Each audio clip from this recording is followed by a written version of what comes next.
process, it just is a continuation.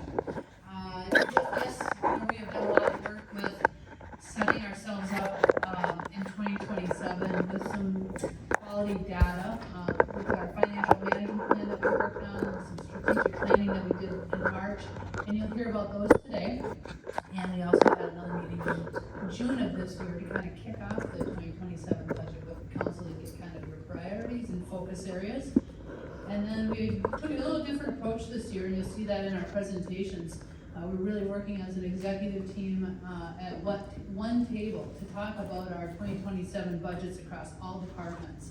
And so this approach today and in the next few will be more about highlighting changes and significant changes and opportunities that are in there. We won't be going through line by line item like we have in the past, so hopefully it won't be data overload like it has been in the past. But feel free to ask questions of staff. We have our staff here, and we also have Jody Bersham, our interim finance director, with us here in place, and Emily Thamer, our assistant administrator, who's been doing a lot of work with this. So maybe I'll turn it over to you, Jody. Yeah, absolutely. Good evening, Mayor and Council. Before we get into the department presentations, I just wanted to touch on a few things. In Oh, previous, Jody, will you speak more into the microphone? Thank you. can you hear me better? Yeah. Yeah. There we go. There you go. Right there. Okay. All right, thank you. In previous discussions with council identified several key priorities, including maintaining affordability for residents, investing in the city infrastructure, supporting organizational effectiveness, and planning for sustainable community growth.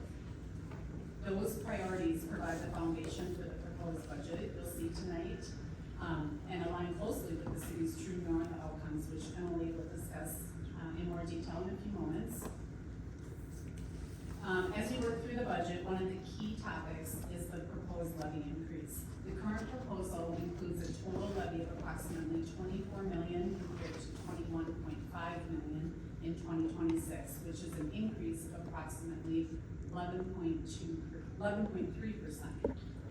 That increase is driven by a combination of operating needs, capital investment, debt service, long-term planning decisions discussed through the financial management plan and previous council discussions. I also want to touch on the 2025 audit results. As you'll hear later tonight, during the full audit presentation at the regular council meeting, the city's financial condition remains very strong.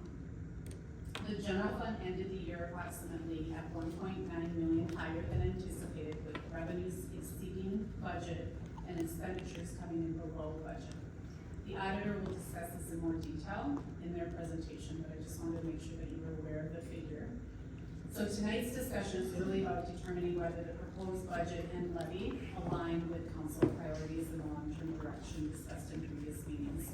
And as Jenna mentioned, we will go through each department and you'll have an opportunity to hear from them on what major significant changes have been as part of their budgets that are included in tonight's levy, proposed levy. And with that, I'll turn it over to Emily. Great.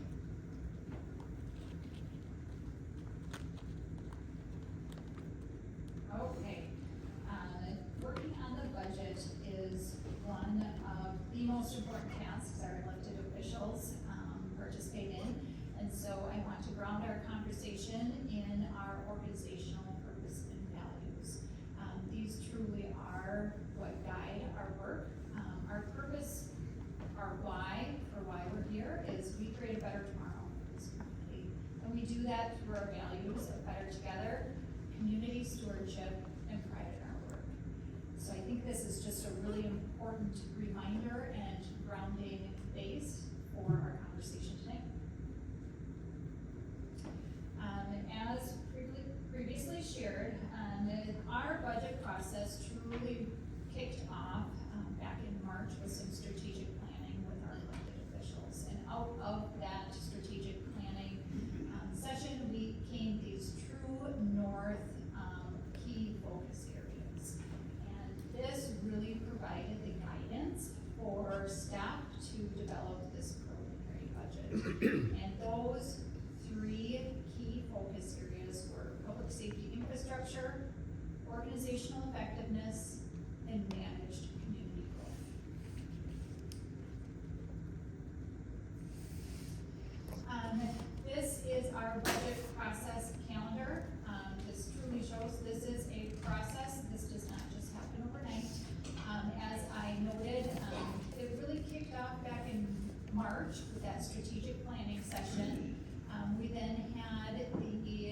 June 15th council budget planning session, in which we got some guardrails for staff to start their operating budget development within.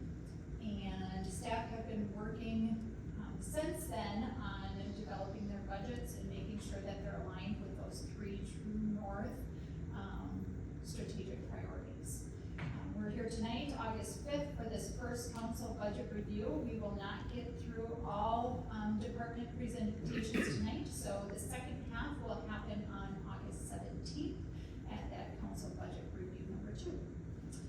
Our goal is to be back in front of council with a preliminary levy in September for adoption.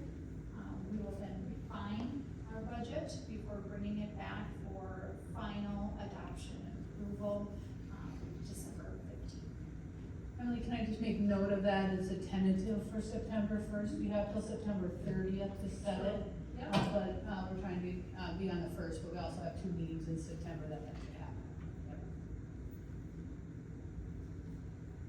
And this is just a nice image that kind of shows that, yes, we are heavily focused on developing that budget right now, but it is almost a year-round process between strategic planning, refining the financial management plan, developing that budget, and also delivering those goals based on the strategic priorities and monitoring that progression throughout the year so that we're ready to go for the following year. So it is a continuous evolution, and the work is never done.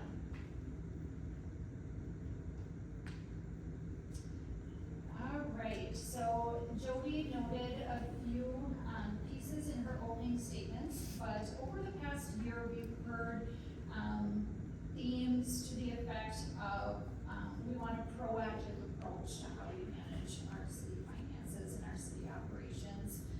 Don't kick the can is a phrase that we've heard. Good enough is not Owatonna, that theme of striving for excellence. Forward-looking planning, making sure that we're keeping our chins up and looking out into the future and not just making a decision for some immediate return. Keeping the levy livable, that was also a key theme that we heard. Taking care of police and fire facilities, definitely a key theme that we heard, and that was also one of our true north strategic focus areas. And then organizational culture is important. We heard that throughout the year, even in the city administrator interview process. So as the year progressed, we listened. So after hearing some of those key things. Can you get your mic a little closer for people? Is that a little better? Thank you. Okay. We listened, and this is what we did about it. So we are taking a more proactive approach to meet the community's needs. One step that we did over the past year is we developed a 10-year financial management plan, and that is going to be a key tool that we use to make sure that we are considering a comprehensive organizational-wide approach when looking at our future planning and financial needs. We don't want to make a decision just based on staffing without considering what that may or may not mean in regard to pavement management and so on and so forth. So that FMP is a tool that we now have to make some solid, educated decisions. We assessed building conditions, equipment, pavement, and reviewed financials and policies. And we also reviewed operations and staffing levels. There was a staffing analysis included in that FMP process, and those results are included in that.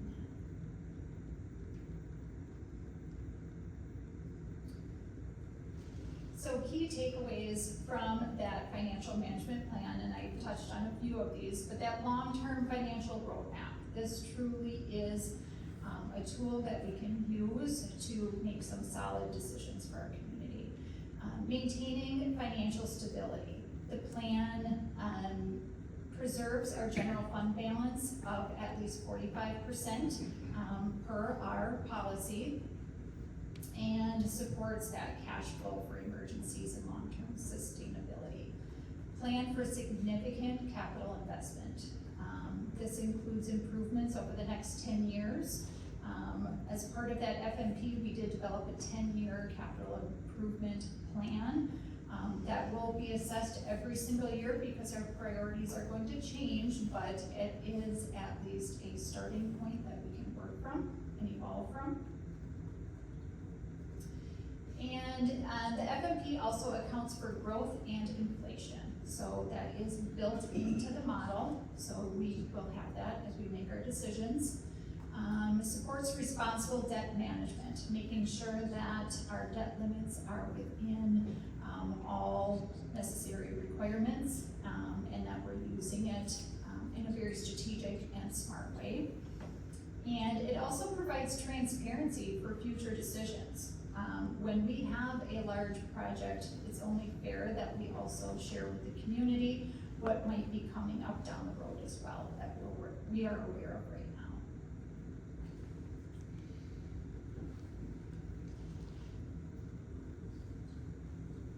So this is just kind of a side-by-side comparison of some of the key components within that financial management plan. You'll see there's a column for the 10-year plan and then what we are planning to tackle in 2027. So when it comes to capital projects in that 10-year FMP, we have about $186 million worth of projects. And in 2027, 67.8. That FMP is currently built with the $65 million project for the police and fire station. So that is the vast majority of what's included in that 2027 dollar amount there. Depending on what happens in November, we will need to pivot and adjust accordingly, possibly. Street pavement, we have about 6.9 million included in 2027. Our building maintenance fund, so this is a fund that the city has established to assist with strategically planning for finances to maintain our buildings. And we are looking at $350,000 coming out of that. And vehicle replacement, very similar to the building maintenance, the vehicle replacement, or as you will hear staff say, VRF, is also a fund that was established years ago here at the city to proactively plan for maintaining our city vehicles and equipment. And then the staffing plan. As I noted before, there was a staffing analysis included in that FMP development. There were 16.7 full-time equivalencies or FTEs that were identified as needs over the next 10 years. We do have 4 positions and about 3 full-time equivalencies included in the 2027 operating budget proposal currently. We could just stop, Emily, just for a chance, just to recap, that financial management plan was our first year doing it. It really became the roadmap to how we were going to navigate the waters going forward. And so there were some increment steps that we needed to take in the vehicle replacement, this building maintenance fund, and a few of those areas. And so this is what the 2027 budget is starting to try to represent, is some of those increment steps to get us to that more proactive, more planned approach. And so that's why you're seeing those numbers appearing here are what we learned about this spring and summer from the financial management plan. That's a really valuable tool because when we start doing the what ifs and how abouts, you can start seeing what that does to that future. So I just want to, again, tie it back to that hard work we were doing this spring and summer on that financial management plan. And it's a comprehensive plan, right? It includes our pavement, our staffing, our vehicles, our buildings. It includes everything, so we don't come back and say, and how about it's all in there? And so I just want to make sure we know how valuable that tool is. And in regard to the staffing plans, the departments that did request to add staff in 2027, you will hear about that in their department reports as one of the significant impacts to the budget.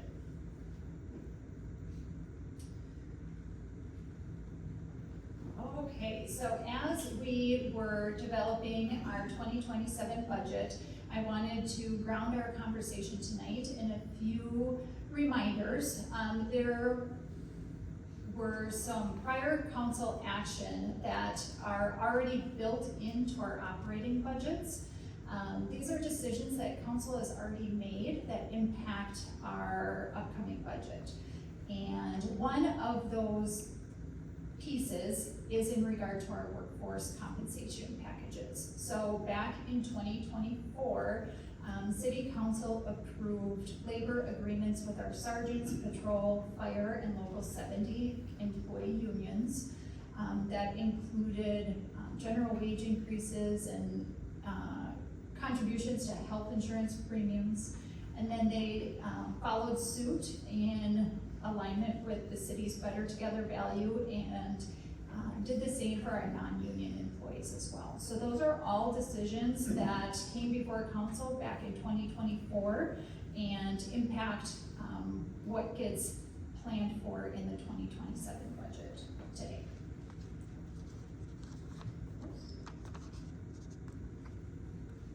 So included in the workforce plan, and when I say workforce plan, that really is our personnel budget.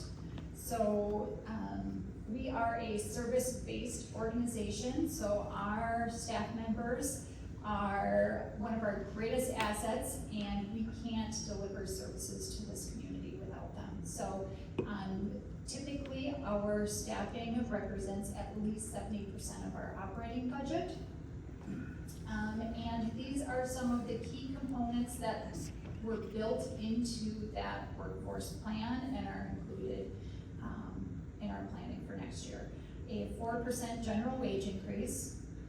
Employees with remaining steps on the wage scale will receive a step effective January 1. Small increase to health insurance premiums, and employer contributions towards health savings accounts are also increasing. And then there was a minor increase to our local 70 on-call rate. Do you have a guesstimate of what percentage of employees still get a step this next year? I don't, but I can certainly look it up and get back to you. Okay. Happy to do that. Unless Rachel knows off the top of her head. Oh, but Okay. it is 11-step scales, so any of those that are exceeding those 11 years of experience. Got a guess? I don't have a guess off the top of my head, I don't wanna butcher it. We'll definitely get back to you on that, for sure.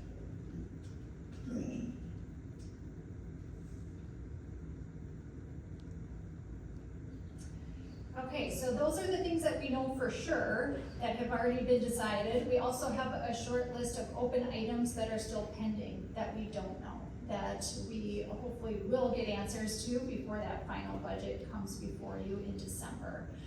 One of those items is tax capacity and growth in our community.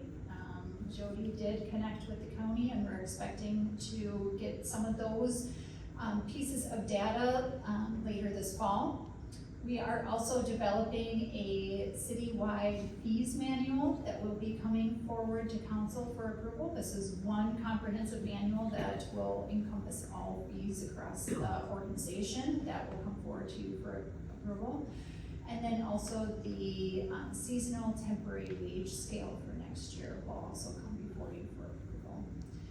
We also have a chart of accounts update that we are actively working on, and that really came out of the adjustment that we made to our organizational structure that we are planning to be fully implemented come the beginning of the year.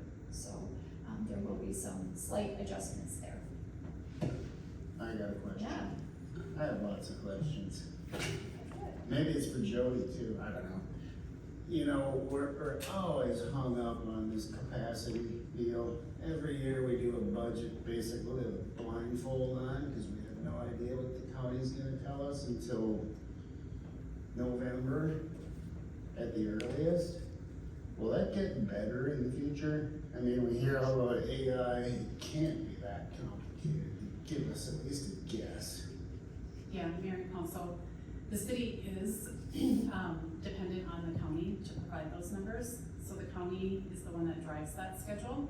I do anticipate that we should get it in September, so I don't think, no, you'd have to wait till November, I think I can get you something in September, Okay, that would preliminary be numbers. very useful for us trying to figure the numbers out. Absolutely. Brent? Question for Emily. So last year, the city decided to cover the full payroll premium for paid family medical leave for 2026. In discussion going forward for 2027, about, are we gonna share that cost of premium with the employees, or is the city gonna pick up the entire premium? What is built into the budget currently is to continue paying that premium. If we hear differently from council through these budget meetings, we could certainly go back. Cause I thought the approval we gave last year was just for 2026, and we don't look at that for 2027. So, Amy, to your point, Brent, we left it in there because we have 4-year, or we have the 3-year agreements in place. And so- understandable, but you can always negotiate. Pardon me? Yes. You can always negotiate with employee groups to So, pay their fair share of the premium.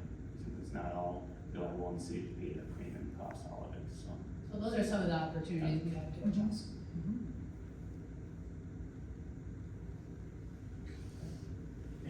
Would that then open us up to renegotiate the contract that we've already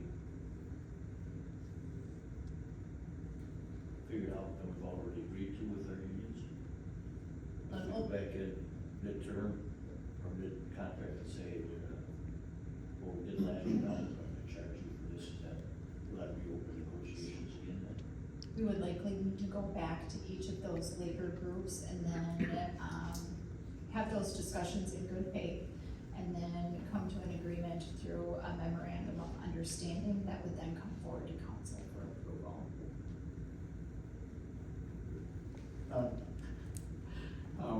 Just to make sure I understand this, so 70% of our essentially expenses is associated with labor.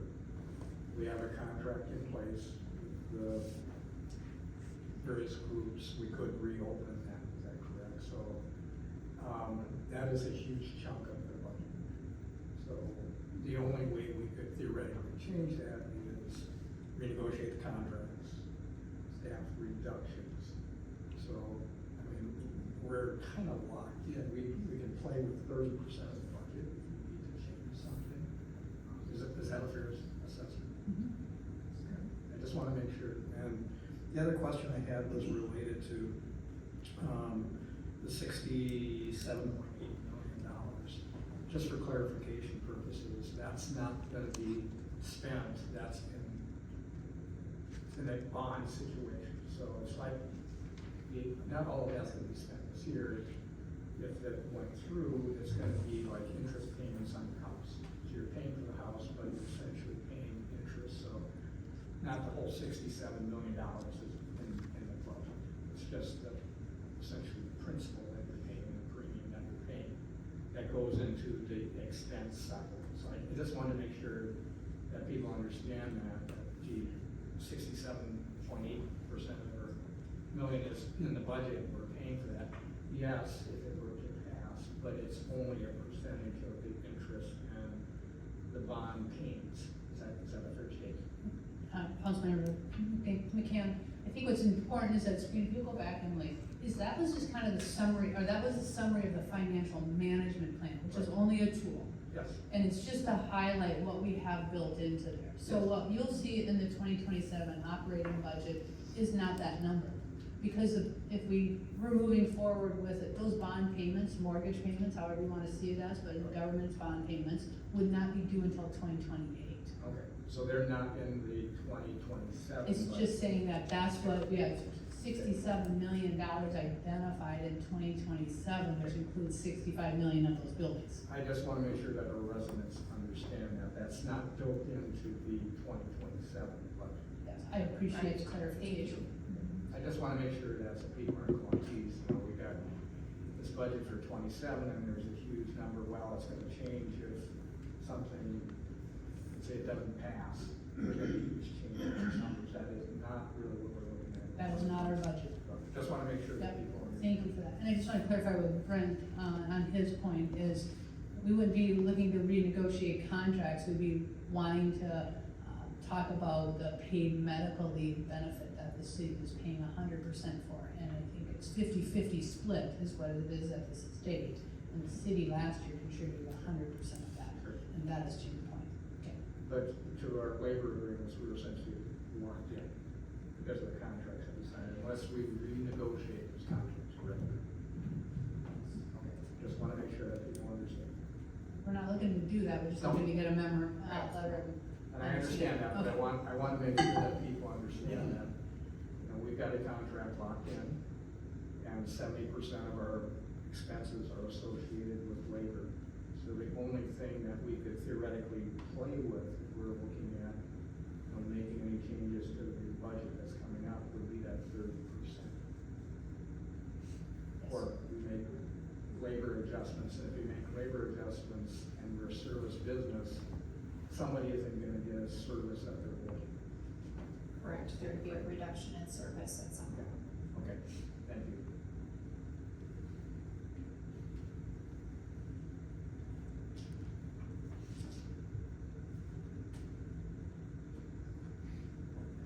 All right, I am going to pass it back to Jody. So before we dive into the individual department budgets tonight, I think it's helpful to step back and just explain how the city finances, how we organize it.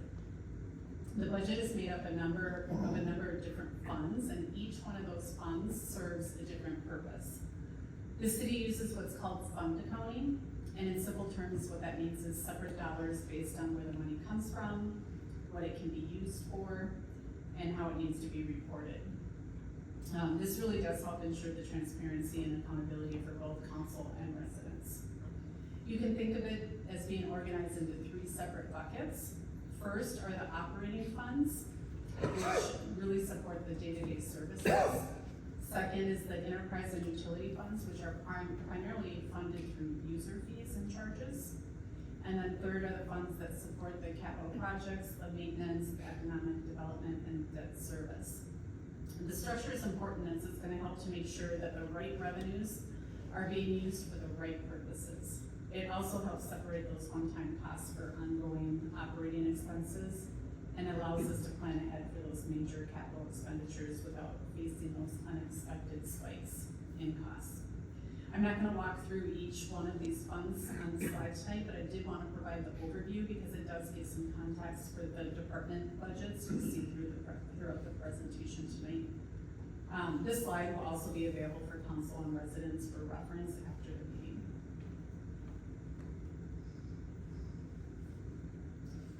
So on this slide, as mentioned earlier, I just want to briefly come back to the city's 2025 financial results because that also helps provide that context for the budget discussion we're having tonight. The 2025 audit confirmed that the city ended the year in a strong financial position with the general fund balance increasing by approximately $1.9 million.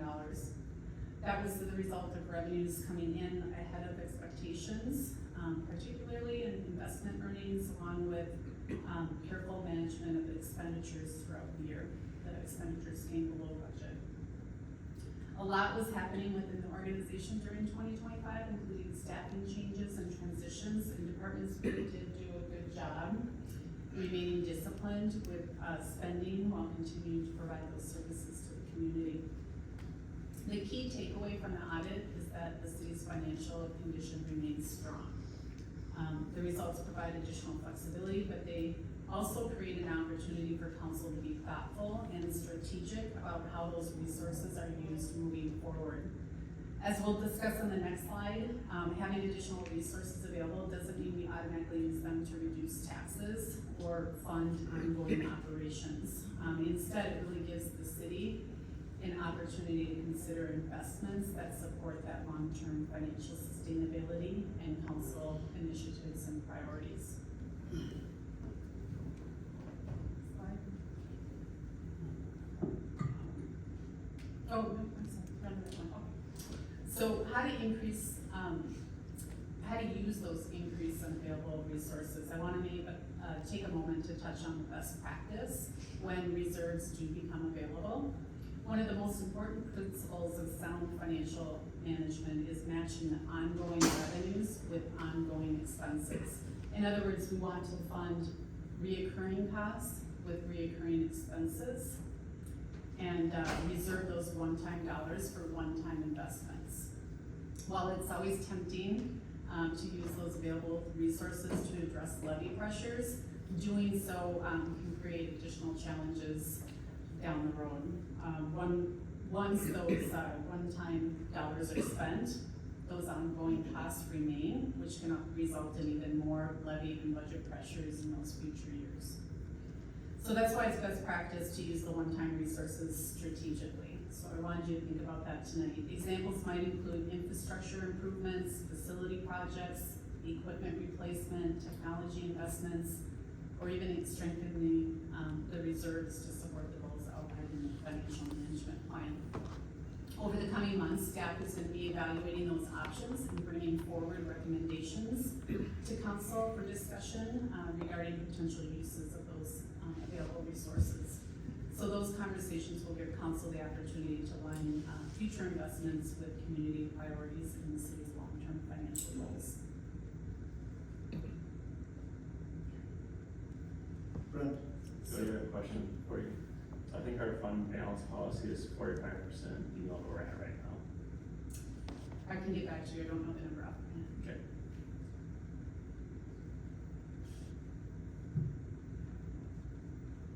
And then, Mayor and Council, that's a good question too. You can take a look at that, so as long as you're meeting your council policy, those available reserves can be open for discussion for future uses.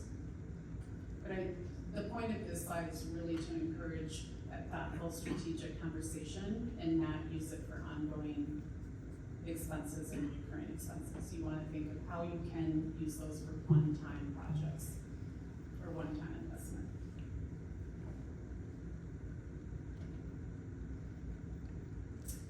So let's turn it to the levy, which is often one of the most important parts of the budget discussion. I want to start by emphasizing that this is the beginning of a process. I think Jenna had mentioned that, not the end of it. The levy you see tonight is a starting point for discussion, and it just provides the framework for understanding the financial needs currently reflected in the proposed budget that you'll see tonight. The current proposal includes that 11.3% levy increase. And at a high level, the proposed levy is intended to maintain those service levels that residents expect, while also meeting some cities' known obligations or long-term commitments. So as council reviews the budgets tonight, you'll see how those various factors are impacting individual operations and contributing to those overall budget recommendations. It's also important to remember that this proposal will continue to evolve over the next few weeks. Staff will spend the next several weeks just refining those assumptions, reviewing updated information, evaluating any adjustments or recommendations from council before bringing the preliminary budget back for consideration in September. So tonight is really an opportunity to review the overall direction of the budget, ask questions, and provide the feedback before the next phase of the budget process.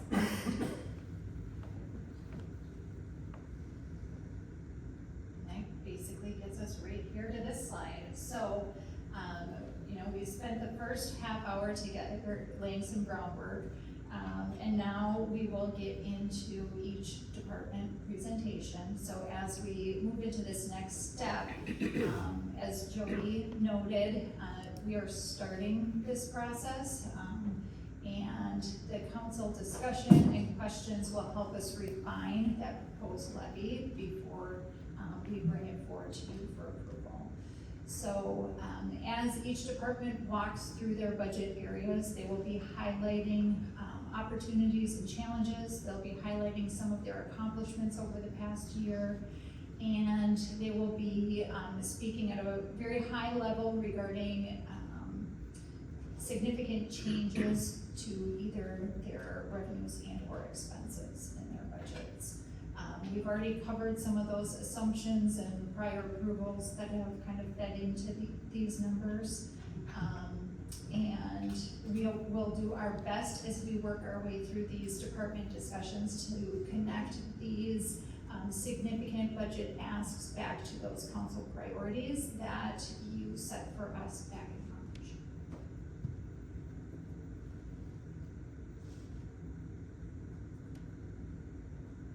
And we get to start with administration here. So, the administration department, we will see a consistency in our slide deck here as we, present each department. And each department has a we believe statement, and that ties back to our purpose and values. So in the admin department, we believe that cities are at their best when they have effective and aligned operations. The administration department creates a better tomorrow by supporting and ensuring the alignment of all departments and elected officials to the city's shared goals. Some of the 2026 achievements, leadership transition. Jenna has almost a full year under her belt. And that was a significant change for our organization and this department after having Chris Boosie in that position for a number of years. Another achievement is just the fact that council set those true north focus areas for us. That's very helpful in having those high level priorities to help guide our work. We have done some great work regarding onboarding and supporting our new elected officials. We did that a couple of years ago, developed an onboarding plan, and we're continue to refine that. We expanded it this year to folks considering running for council, sharing some information with them during information sessions and trying to do our best to support them as they consider that public service role. We also made an adjustment to our organizational structure to align with the future. Jenna has said for the past year, we're here to build it bigger than us. So we need to make sure that our structure is in place to really create a better tomorrow moving forward.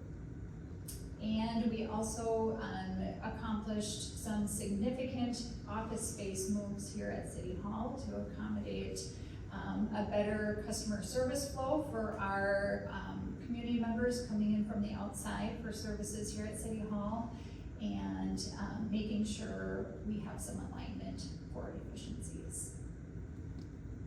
Jenna, feel free to jump in at any point in time here. Yeah, it's been a big year. Yeah. I mean, in addition to this, as council knows, we've been working hard with our council to learn about the financial management plan. We'll hear about that later too. But just, our community engagement and trying to connect the council with the community and just a lot of those efforts too. So we won't get into all of those, but I think you all felt it. It's been a pretty good year going forward. Emily, I got a question. Yes, Can we go back a few slides? we sure can. One more. Okay, one more. Where was the one with the budget increase from 26 to 7? There you go, okay. So my question is, of the 11.3% of the 2.4 million increase, what number of that is the already built-in labor increase? And we got a 4% increase, which is gonna be a big chunk of that. So that Jody, leaves do you us, know the details of that? We will provide those details. we got tough questions tonight. We'll get them to you. I have too many numbers in my head, so. And let me just interject, if our budget proposed is 24 million, it would make our total payroll and compensation back to about 17 million, right?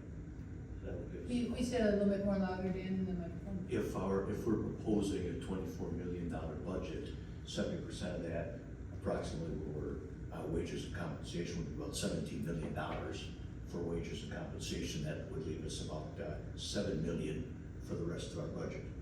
Well, it's important to realize this is just the levy portion of our budget, right? Well, I'm talking dollars.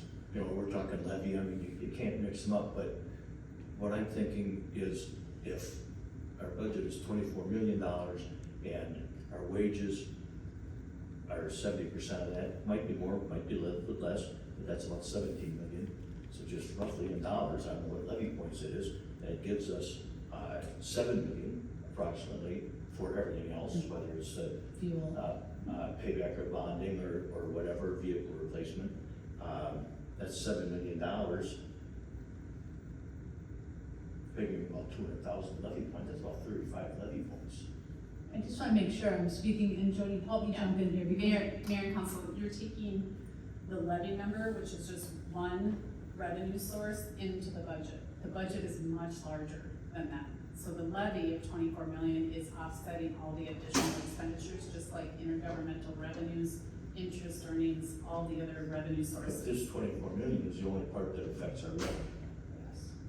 The 24 million is the proposed levy, but you can't take the percentage of wages from that, you have to take it off the total budget, and that's where we can provide that number. cause Dan, remember, we get like $7 million of local government aid, our LGA. We get about 7 million of that, and then we have revenues coming in too from fees and other things. So if you look at it, we're probably in the 30s in our total operating budget. But this revenue from property taxes is just a portion of the whole deal.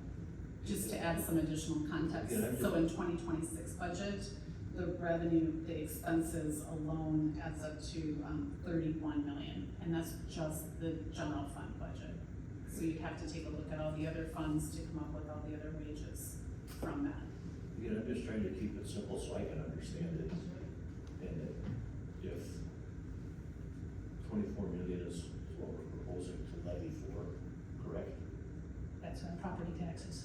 And 70% of that, give or take, is salaries, then that gives us 7 million, right? We can spend on other things. Mayor and council, I think where the confusion is at 70%, I think where the confusion is I think you're trying to take the 70% off of a revenue figure. The 70% that people refer to is typically off of your total cost, your total expenses of the budget. That's typically where your 70% comes in. So you couldn't take the 70% off of just one revenue source, which is the levy. So our total budget then is closer to 31 million with all the stormwater and the sewer and vehicle replacement. That's a different fund. Yeah. I'll let you explain it, Jody, because, Yeah, I'd have to take a look at where the total budget is, but Jenna's right, all those other funds are in addition to the general fund, and wages go across all funds. So like I was referring to how we put things in those different buckets, the general fund is an operational bucket, so that's one fund, and you might have, 20 funds. And wages appear in all those different funds.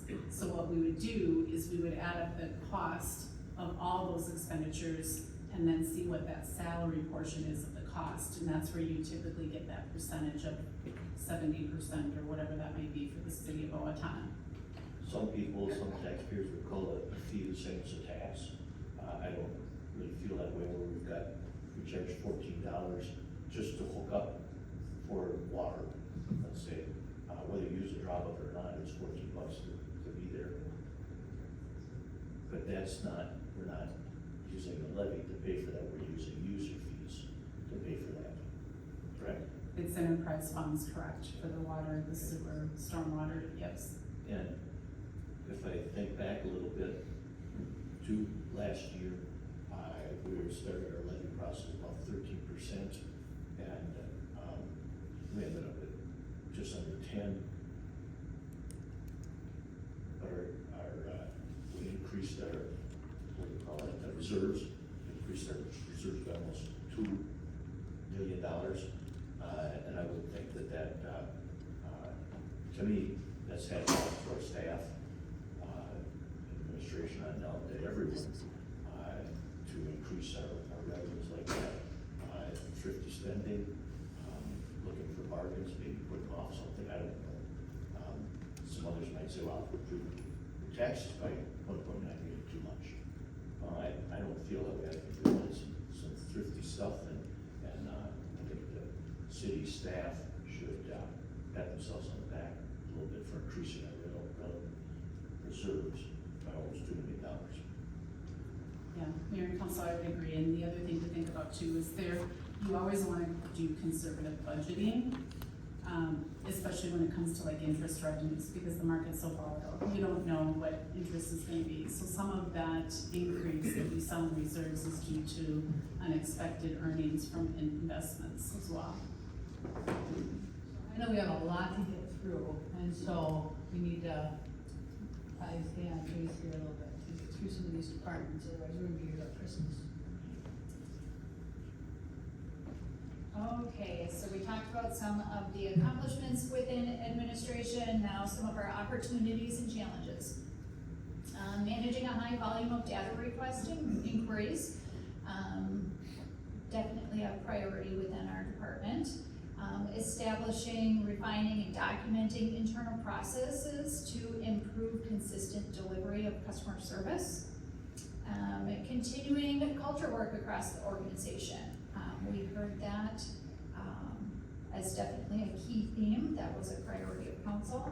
And communication, really doing a better job telling the story of the organization. We have a really great story to tell, and it's important that we share that information with our community.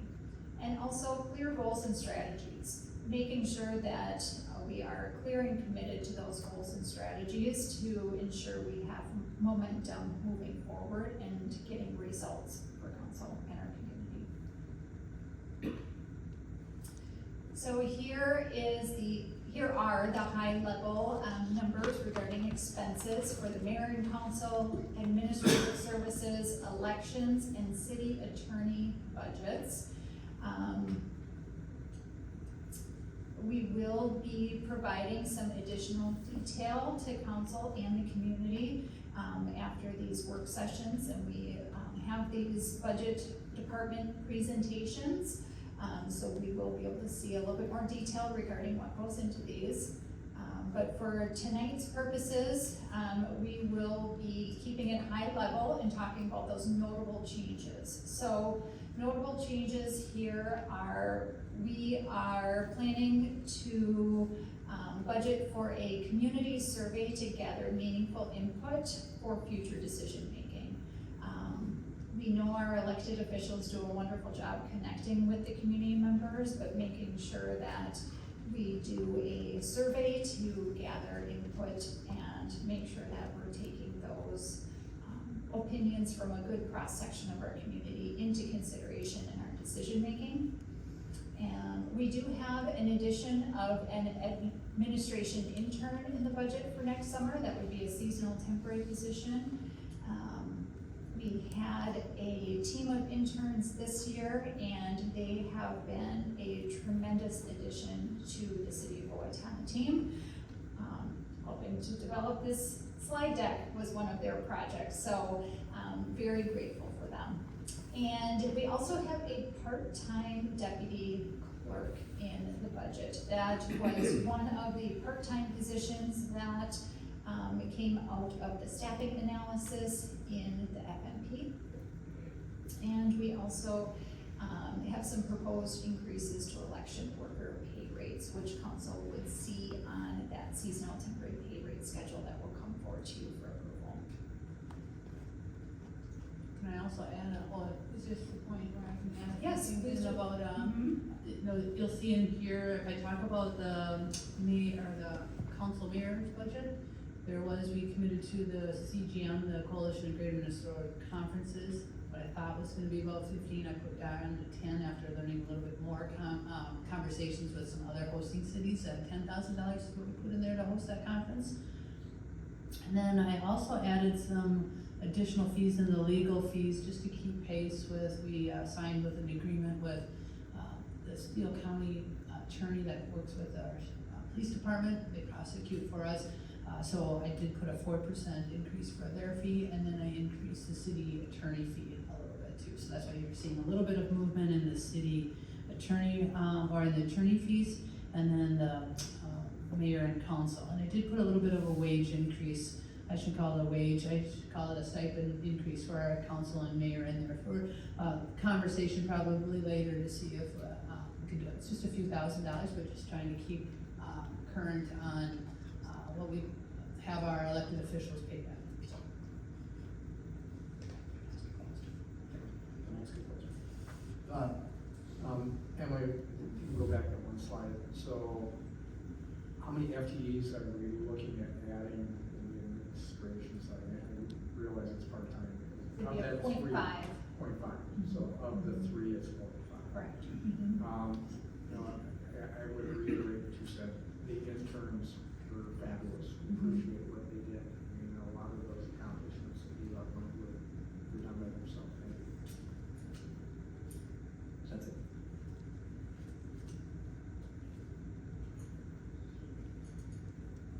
Okay, another high-level slide regarding revenues for the mayor and council, admin, and elections budgets. And then we get to finance. So our team in finance, we have a finance director, 1 full-time accounting analyst, a full-time senior accounting specialist, a full-time accounting specialist, and then 2 part-time 0.5 FTE accounting clerks. And I'm happy to say our team is almost fully staffed here, so very excited about that. The finance department's we believe statement. In the finance department, we believe that our financial resources make possible the services that are essential to the safety, livability, and vitality of our community. The finance department creates a better tomorrow by partnering with all city departments to steward the citizens' shared financial resources efficiently, effectively, and responsibly. Some of the achievements within the finance department over the past year, we completed a successful audit, including the work necessary to position the city to apply for the GFOA award. A lot of that audit prep work was headed up by Jody and her team, so a big thank you to her. We established a new finance department structure, and that really was, kind of plays into the next bullet point. We added that 0.5 admin clerk position this year, and part of the reason behind that is we needed to strengthen some of those internal controls, and we wanted to improve the segregation of duties, better align staff responsibilities, and make sure that we had appropriate cross-training to make sure that we had no interruption in service. And we also implemented monthly financial reporting to council to improve transparency. So you have seen the past couple of months, those financial reports in the council packet. That will continue to happen moving forward. Opportunities and challenges within the finance department. Our current financial system is creating some challenges with reporting efficiency and ease of access to information.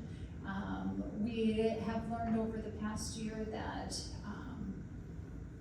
some of the capabilities maybe aren't functioning the way that they should be. They do have some engineers working on them. City staff spends a lot of time working on that as well, so we'll continue to troubleshoot that. We also have some instability in data reporting. That instability in reporting requires additional staff time to review, reconcile, and really validate to make sure that the decisions are based on that competent data that we're bringing forward to you. And continued focus is needed on improving system processes, data reliability, and long-term reporting capabilities. Yeah. Do we have the right, software to do that, or do we have the wrong programs? I mean, it should almost be, the programs you get now should almost be. We're actively assessing that. And I hope to have a more confident answer for you in the near future. Thank you. Okay, so expenses within the finance department. Notable changes, so we are allocating some funds to support audit prep and financial system challenges. We will be welcoming a new finance director to our team this fall, and we want to make sure that we set that new director up for success. So we are planning for some dialed back audit prep support from the Abdo team, just to make sure that we can keep our finance department at the top of their game moving forward. And we also shifted some of those software expenses out of the finance department budget into the information technology budget. So fees for OpenGov and UKG are two significant shifts that we moved over to the IT budget. And we did have an addition of a seasonal temporary finance intern. Again, we've seen great success with the interns this summer, so we want to continue doing that. I think it is a win-win program for both the city and for those interns. Recruitment is incredibly important in public service, so if we can attract some strong interns and show them what it looks like and feels like to work in public service as they grow into their careers, hopefully that serves the greater good for many communities. Emily, we go back one slide, please. Yeah, for sure. This is just the difference in 26 to 27. We go up about $120,000. That's wage increases probably. Is there other notable large The audit prep is the biggest one, and then a little bit for that seasonal temporary intern. Those are the changes, and again, we'll see some of that money moving a little bit. I know you guys hate the moving the money, but what we're really trying to do is get, work aligned with work. So if you're seeing stuff happening on buildings, it's coming out of the building budget. If you're seeing stuff happening on vehicles, it's happening there. If you're seeing stuff coming out of IT, you shouldn't see IT sprinkled through there. We're hoping that if we bring in those aligned services under that budget, we should be able to track that and understand it more as a whole instead of having it sprinkled through everybody's budget. So people have software tied into their budgets, we're trying to move those out, put them in the IT budget. So then Ryan's budget will actually probably look like an increase, but you should see in other areas that those budgets reduced in those line items to fill that. So. The other piece that I didn't have on the PowerPoint presentation, but earlier this year, council approved an agreement with a new auditing firm, and that was for, I believe, a 3-year agreement, and so those costs are also reflected in this operating budget. Just a quick comment, so essentially what we're doing is replacing those services that they provided with our own staff now. But we're supplementing a little bit of that as an audit firm. To ensure a smooth transition, correct? So as we would move forward into next budget cycle, we should see some changes coming. So, Right, we appreciate what you did.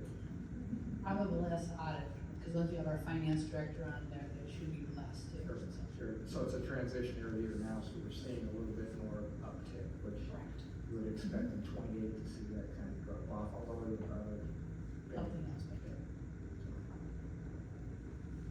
And a question, back to the last slide, Ryan, sorry about that. So you mentioned that we're moving some software out of finance into the IT budget, but we still have $120,000 increase in finance. Can you explain how much, what dollar amount is that is being transferred to IT? Because we can really understand the true impact of the budget increase for finance, because I heard you say that we're moving some of those funds out of finance into IT, but we still have $120,000 increase, but really more than $120,000 if you count the monies that we are transferring to IT. Correct, and that level of detail will be included on those reports that we will share with the council, so you can see more of the line-by-line detail. and we'll highlight that for you so you can see it too. Yep. These are good questions, because that helps us prepare for the next round too, so we can understand the detail you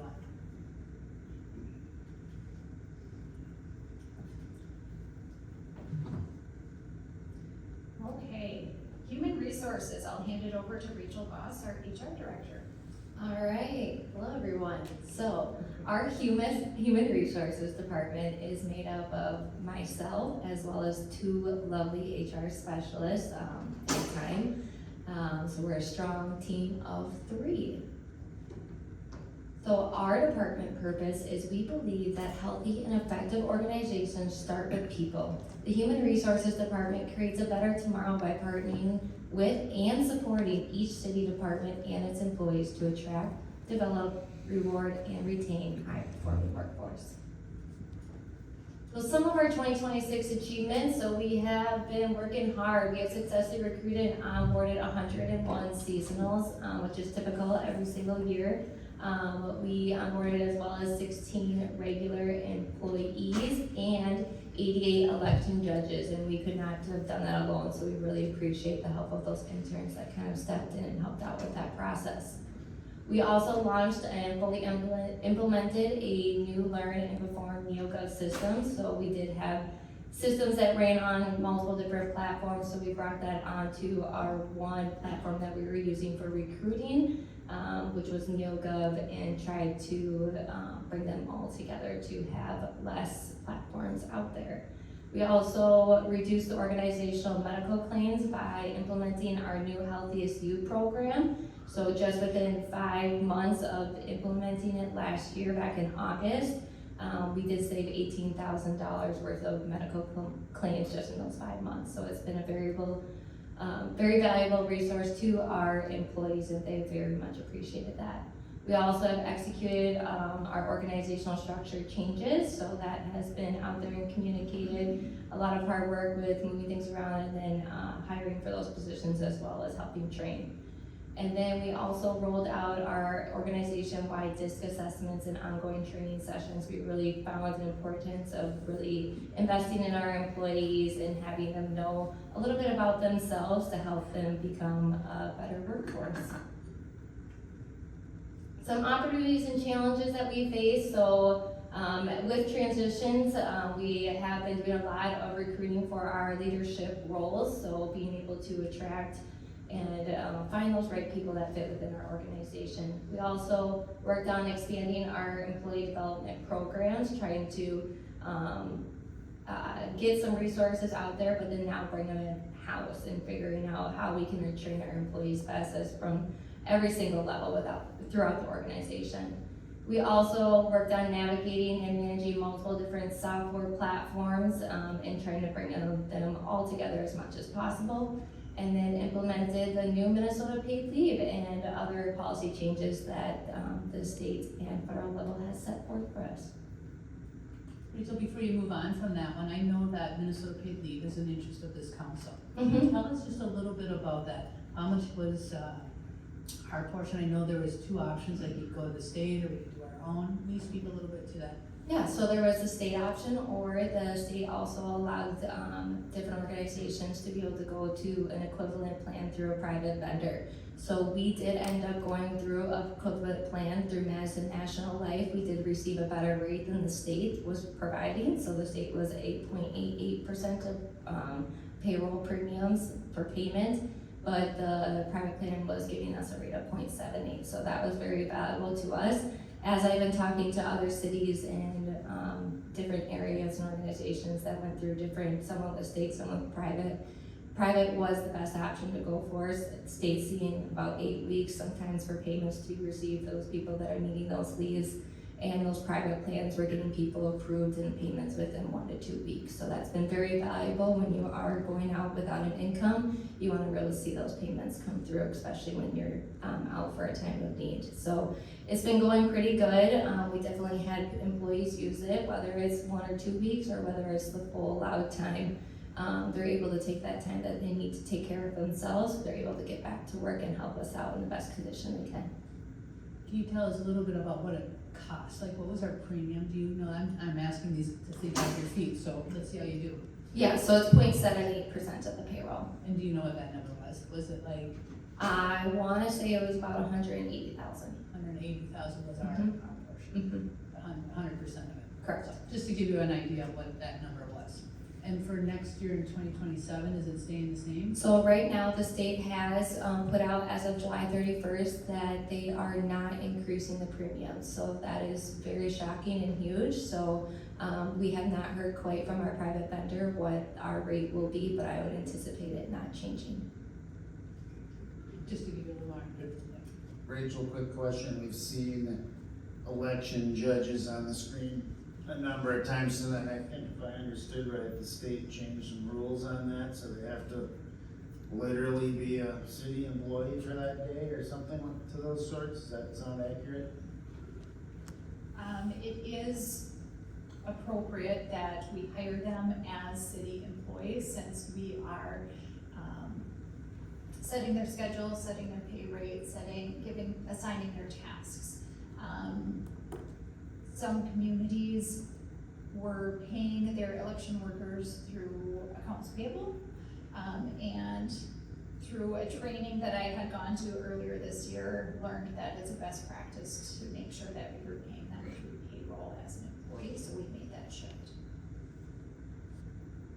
I've got a question on that as well. The election this fall is federal, state, county, school board, city. Do we get compensation back from the school or the county? Because we have a lot of expense in this. Are we on the hook for all of the judges ourselves, even though they're doing county work and school work as well? We're responsible for those wages. Have we ever asked for compensation back? I don't know that we, get those back, we can follow up on them, but Because that's, and I'll go a step further, just city employees taking the voting machines to all of the areas.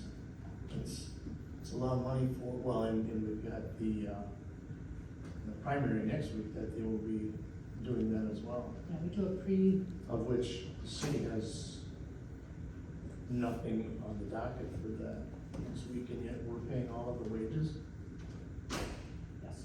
And Jody, I don't know if you know any more about all those stuff, but, my understanding from Jeanette is the city is responsible for those. So it's kind of like one of those unfunded mandates. Gotcha, thank you. But I'll follow up to confirm my understanding of it. Mayor and council, I agree. I have not seen that in any other community that are clients of mine. And then also, I have seen, so you can check that, is sometimes they do reimburse for rent the equipment. So that's the only reimbursement, but not for wages. So we can check on that. Okay, thank you. And our wages are low compared to other election judges, so that's why we're trying to take a couple of years at trying to do a little bit of a movement on the wage. Okay, Dan? Not a budget question, but curious, I believe I read that about 16% of the workforce has applied for, the paid time off. Is that about, correlated pretty even with what the city of Oak Town is experiencing? I would say, yeah, probably pretty close. Probably a little under that, but. Thank you. So here's the expenses, that the Human Resource Department is looking at. So you'll notice a decrease, and we'll get into that when we talk about those major changes.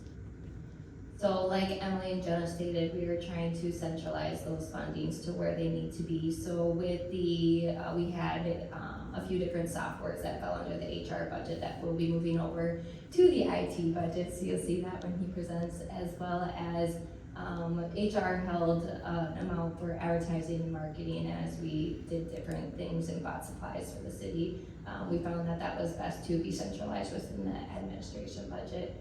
And then we are looking to allocate some funds towards a class and compensation study. The city has not gone through a process like that since 2016. And it is best practice for every 3 to 5 years for organizations to relook at this in some capacity, to make sure that they are being in the market, as well as we want to be able to make sure that we're able to recruit and retain the correct talent.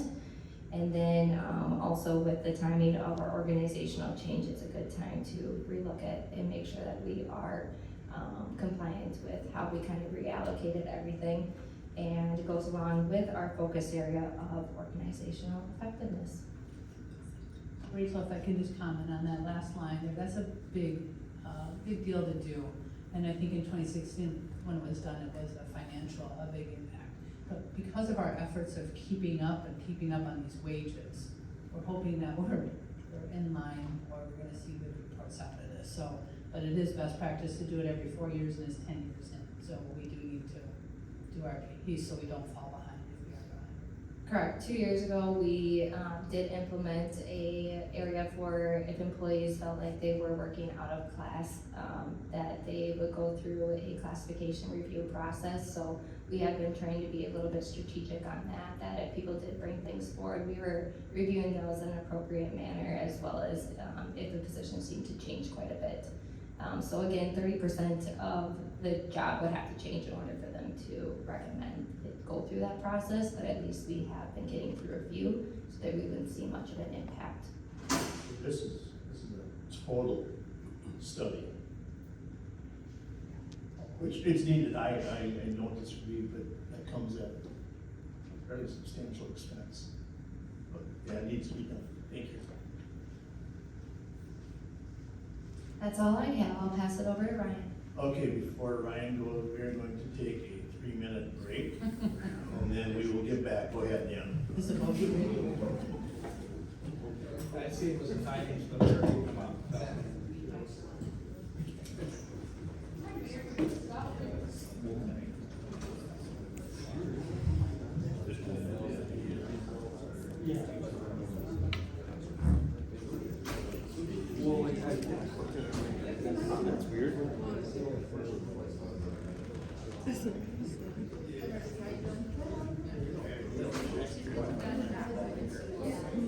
It's true, you're not ahead.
Glasses were.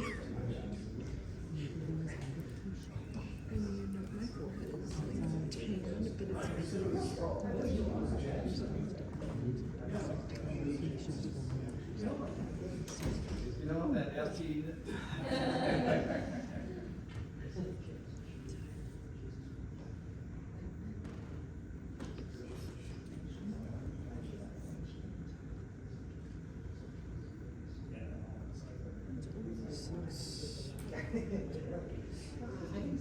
No, it's 5. He's 5 something, it's not 6.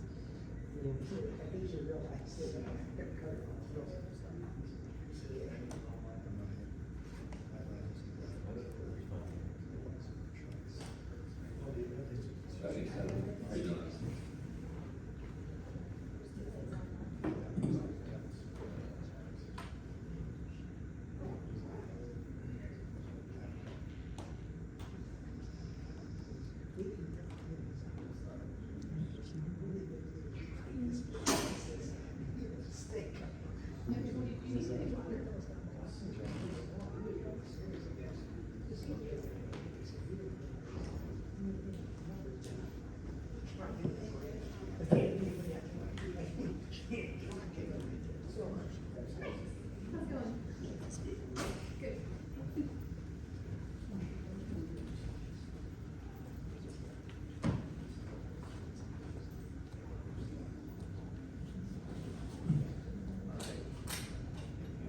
Absolutely.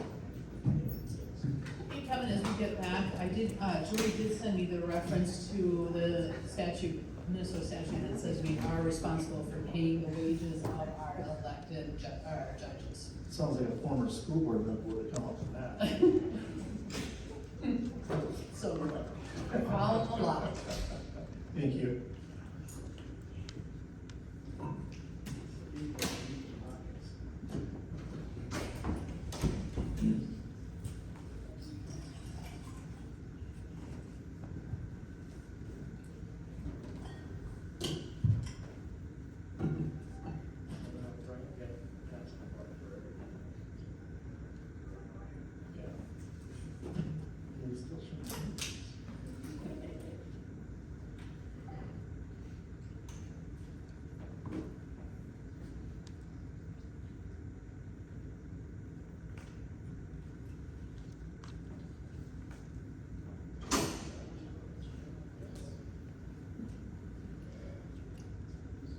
All right, we will resume and we will go to Ryan Brown. Good evening. Good evening, Mayor and Council. Just talk a little bit about the IT department, how we're organized. So we have myself, and then we have two, or actually now we have three system administrators. And the technology specialist is not filled right now, and the GIS analyst has been moved under the IT department too, and we will talk about that further in the presentation. So, as a department, we believe that technology is a great enabler for education, operational excellence, and connection. The Information Technology Department creates a better tomorrow by partnering with all departments to leverage technology to support the efficiency and effectiveness of our work. So, for some achievements that I have noted here is we have enhanced our cybersecurity posture. And what I mean by that is we have really looked at all our different systems and how we can do better.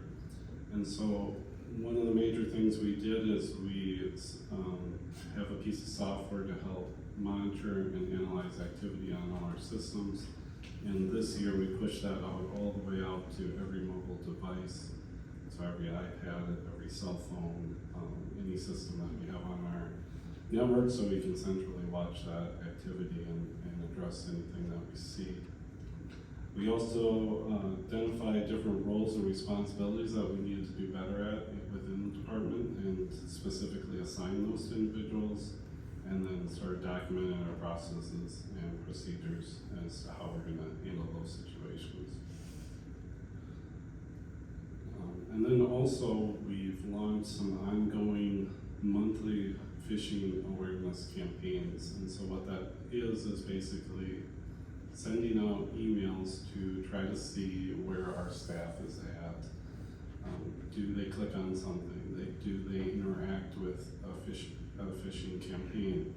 And the reason of that is not to try to find fault with any of our staff, but just really to give us a better idea of where are we at as an organization, and where can we do better, and where can we offer some more training to help them identify those things that we need to stay away from.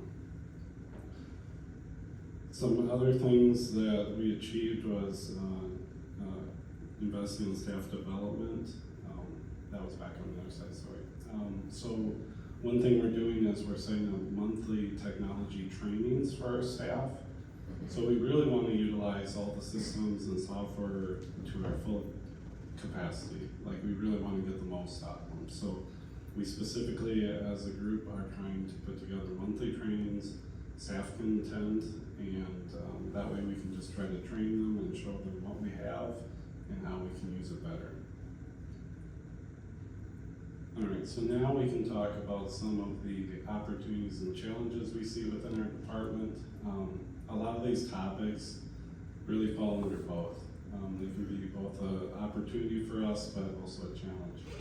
So cybersecurity is just gonna be an ongoing theme and topic we talk about. There's just no way we are ever gonna have 100% everything perfect. So we're always gonna get better. We're always gonna look for what pieces we might need to improve on, and we're gonna make those adjustments. So we look for those opportunities to get better. But also, the organizational realignment that we've seen with shifting departments and some of the structural changes we've seen within our organization has been both a challenge and an opportunity for us. So we've been involved heavily with helping physically move people and be a part of that process, but also the realignment could also give us some new opportunities to work together better, to strategize on how we improve and move forward.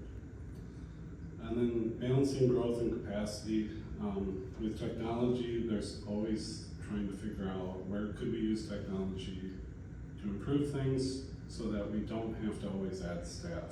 You know, where can we do better? Where, with AI, is there advantages that we could use to use that technology to help offload other tasks from staff to either be more proficient in other areas or so that we don't have to add more staff to do the same jobs that we're trying to do. And then the GIS integration into the IT department. I'm really excited to work with Ruben closely and to kind of see and learn more about what he does and how that operation affects the whole city, and how we can strategize together and how we're going to even get better in that area as well. So really looking forward to that. And then we have the police safety facilities. That is going to be a challenge, meeting all the needs for those facilities and trying to provide good technical support and looking at some of the new technology that they may want to implement in those buildings to help them do their job better. So that's an opportunity and a challenge for us as well.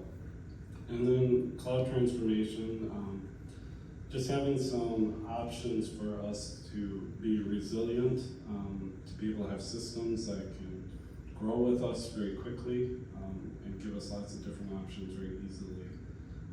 Really looking for opportunities there as we look at every system we have, and does it make more sense to have it in a cloud environment, or does it make more sense to have it locally that we manage and support? So looking at all those areas.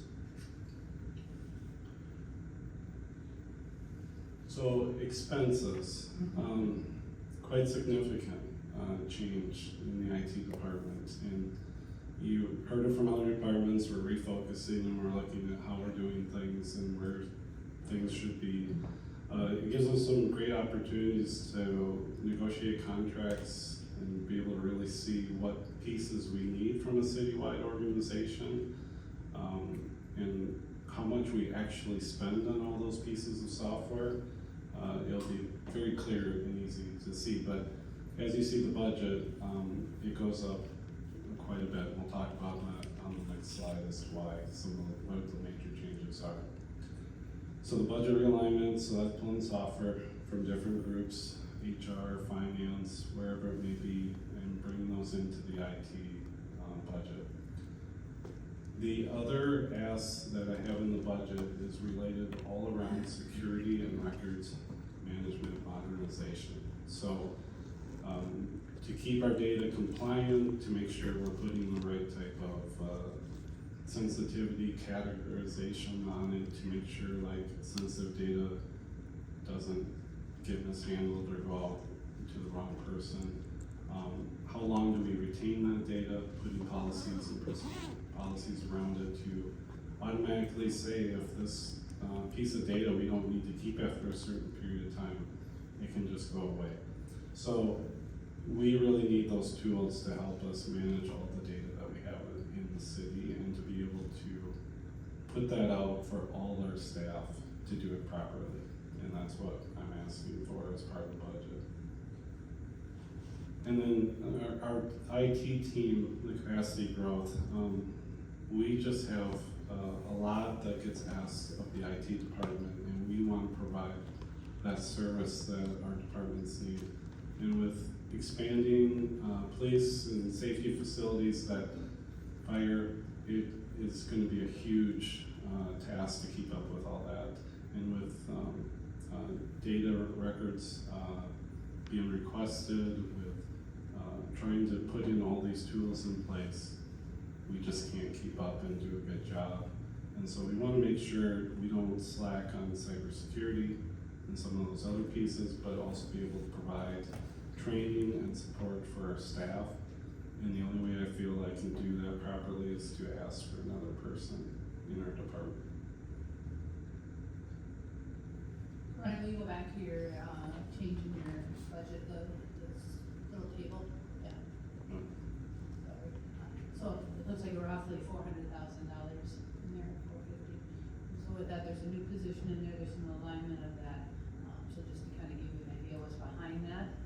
And I also think that because we've been desegregated sometimes in our silos, that we're trying to break down, there's duplications of some software. So the goal of moving that software underneath one person is to understand, do we have a software that will take care of that software, that we don't need to pay 2 subscriptions, and really have an understanding of what we have and do best practice for management of those agreements, services that we're providing.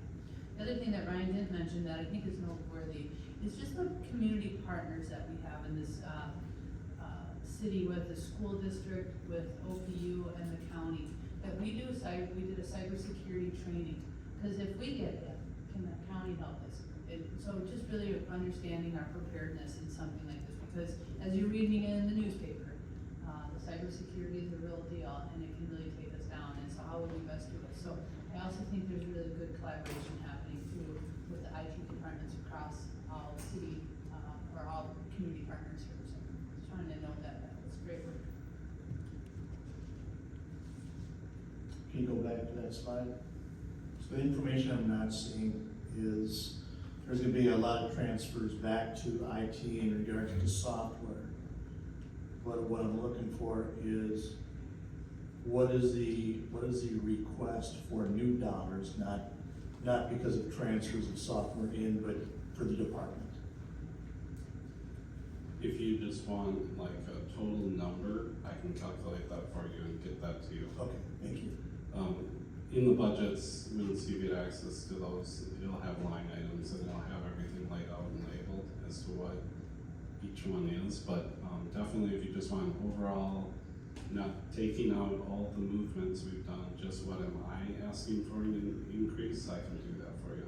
Because I actually expected this to be higher than it is. That doesn't mean you can spend it. Oh. No. And when you talk about cybersecurity, you know, with what happened in Plymouth and other communities, that certainly can happen here too, and it's sad that we're gonna have to spend hundreds of thousands of dollars in the future for cybersecurity, but it's the world we live in.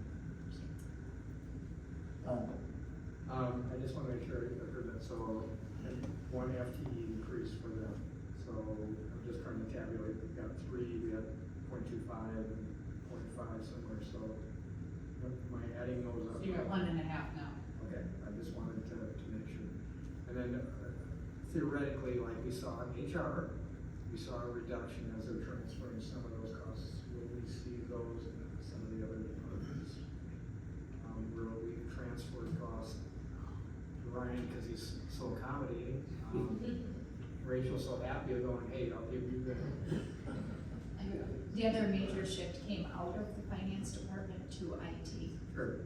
And we did talk a little bit about that. So are there other departments that we're gonna see things? No, That's agreed. no, the big focus area this year was some of our larger citywide software packages like UKG or, Our payroll. OpenGov, like those bigger contracts we brought over into this, IT budget. Okay. And we'll tackle some of the other ones down the road, but we just want to get some of those big ones right away. So we won't see any offsets in other departments related to IT where Ryan is taking a hit on that other than HR and finance. Trying to take kind of an increment step. Yeah. To do to keep that, so Brian doesn't have to stand up against the wall like the 70 lashes. It's actually a lot to take on too, so we can't do it all at once, cause it's just a lot to keep track of, so we're trying to be strategic about how we do this. Thank you.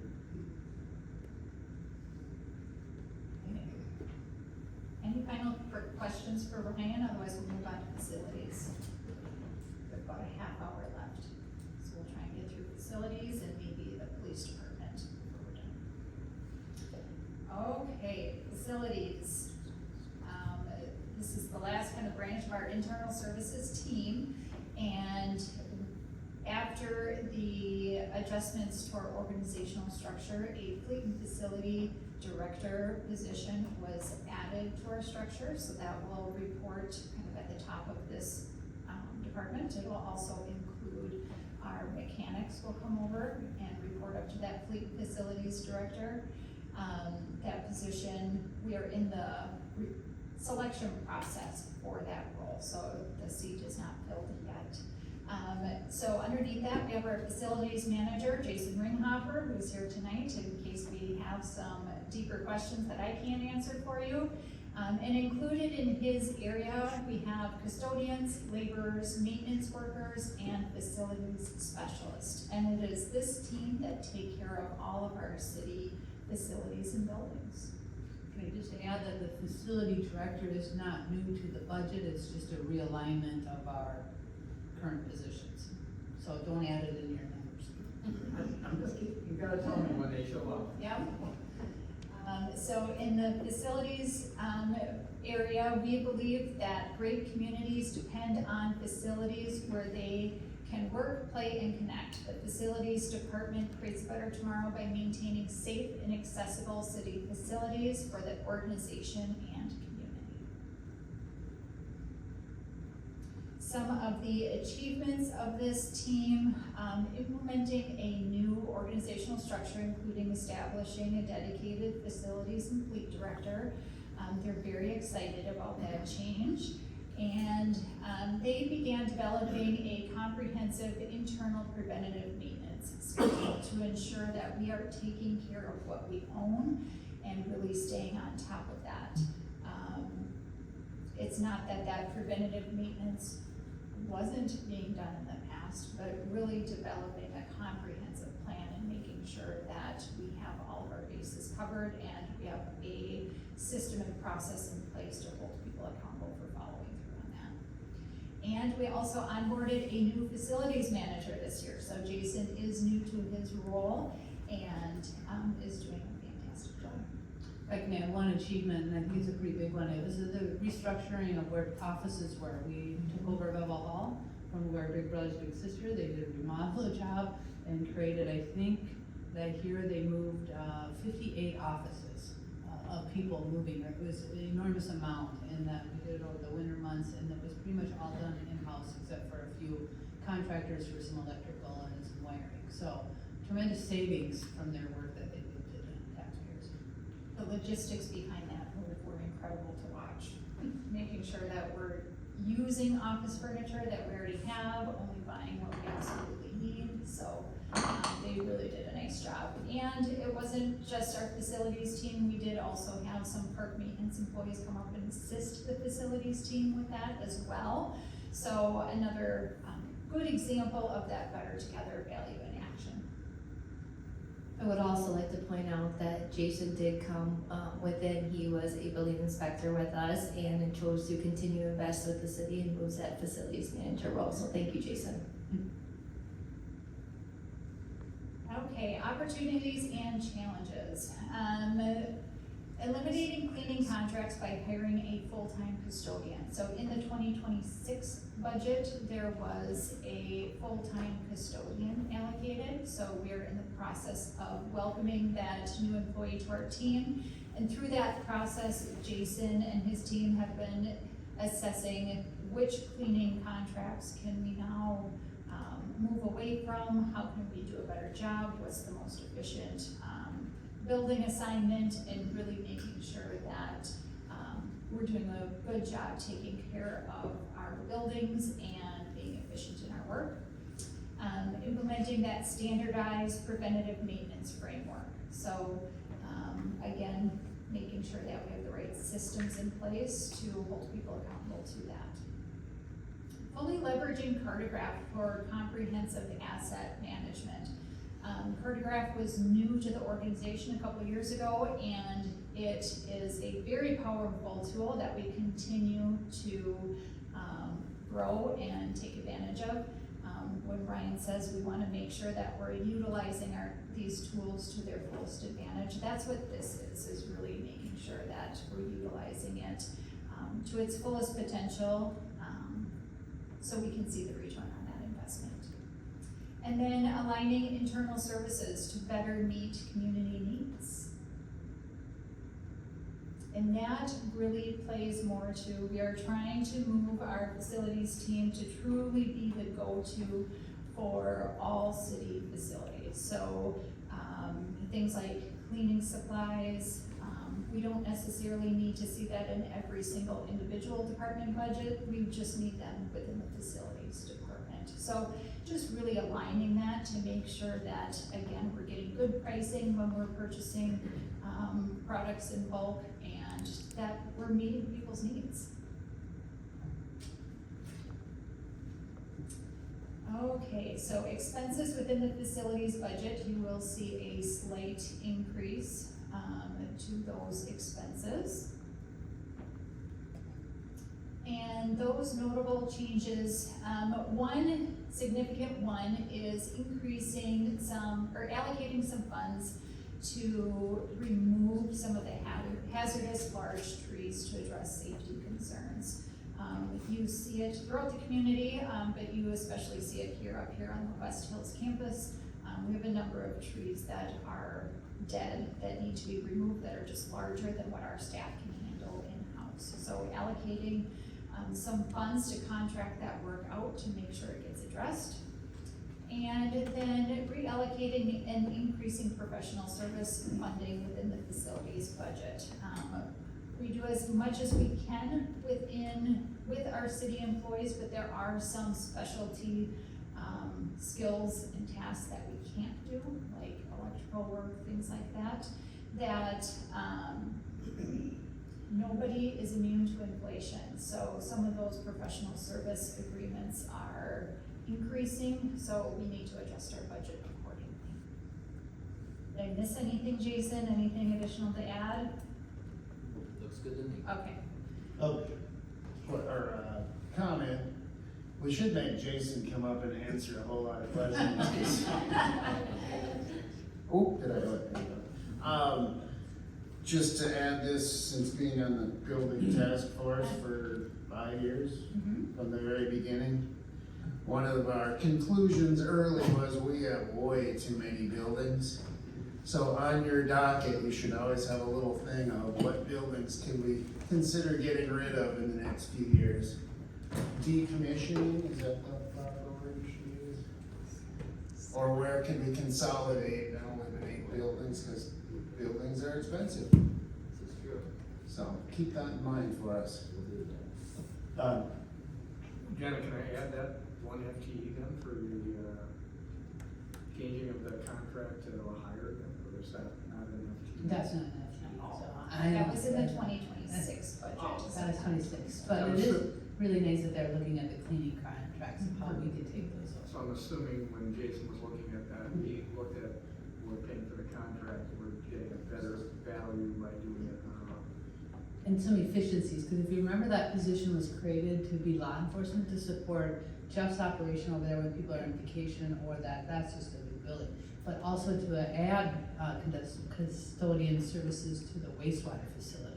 So he's even finding the capacity that we can be able to pick up some of that and get rid of some of our cleaning contracts. We have cleaning contracts at the library, at social commons, and I believe over at the tennis center. Tennis and pickleball. Yes, so there's 3 of them there, so that'll be good then.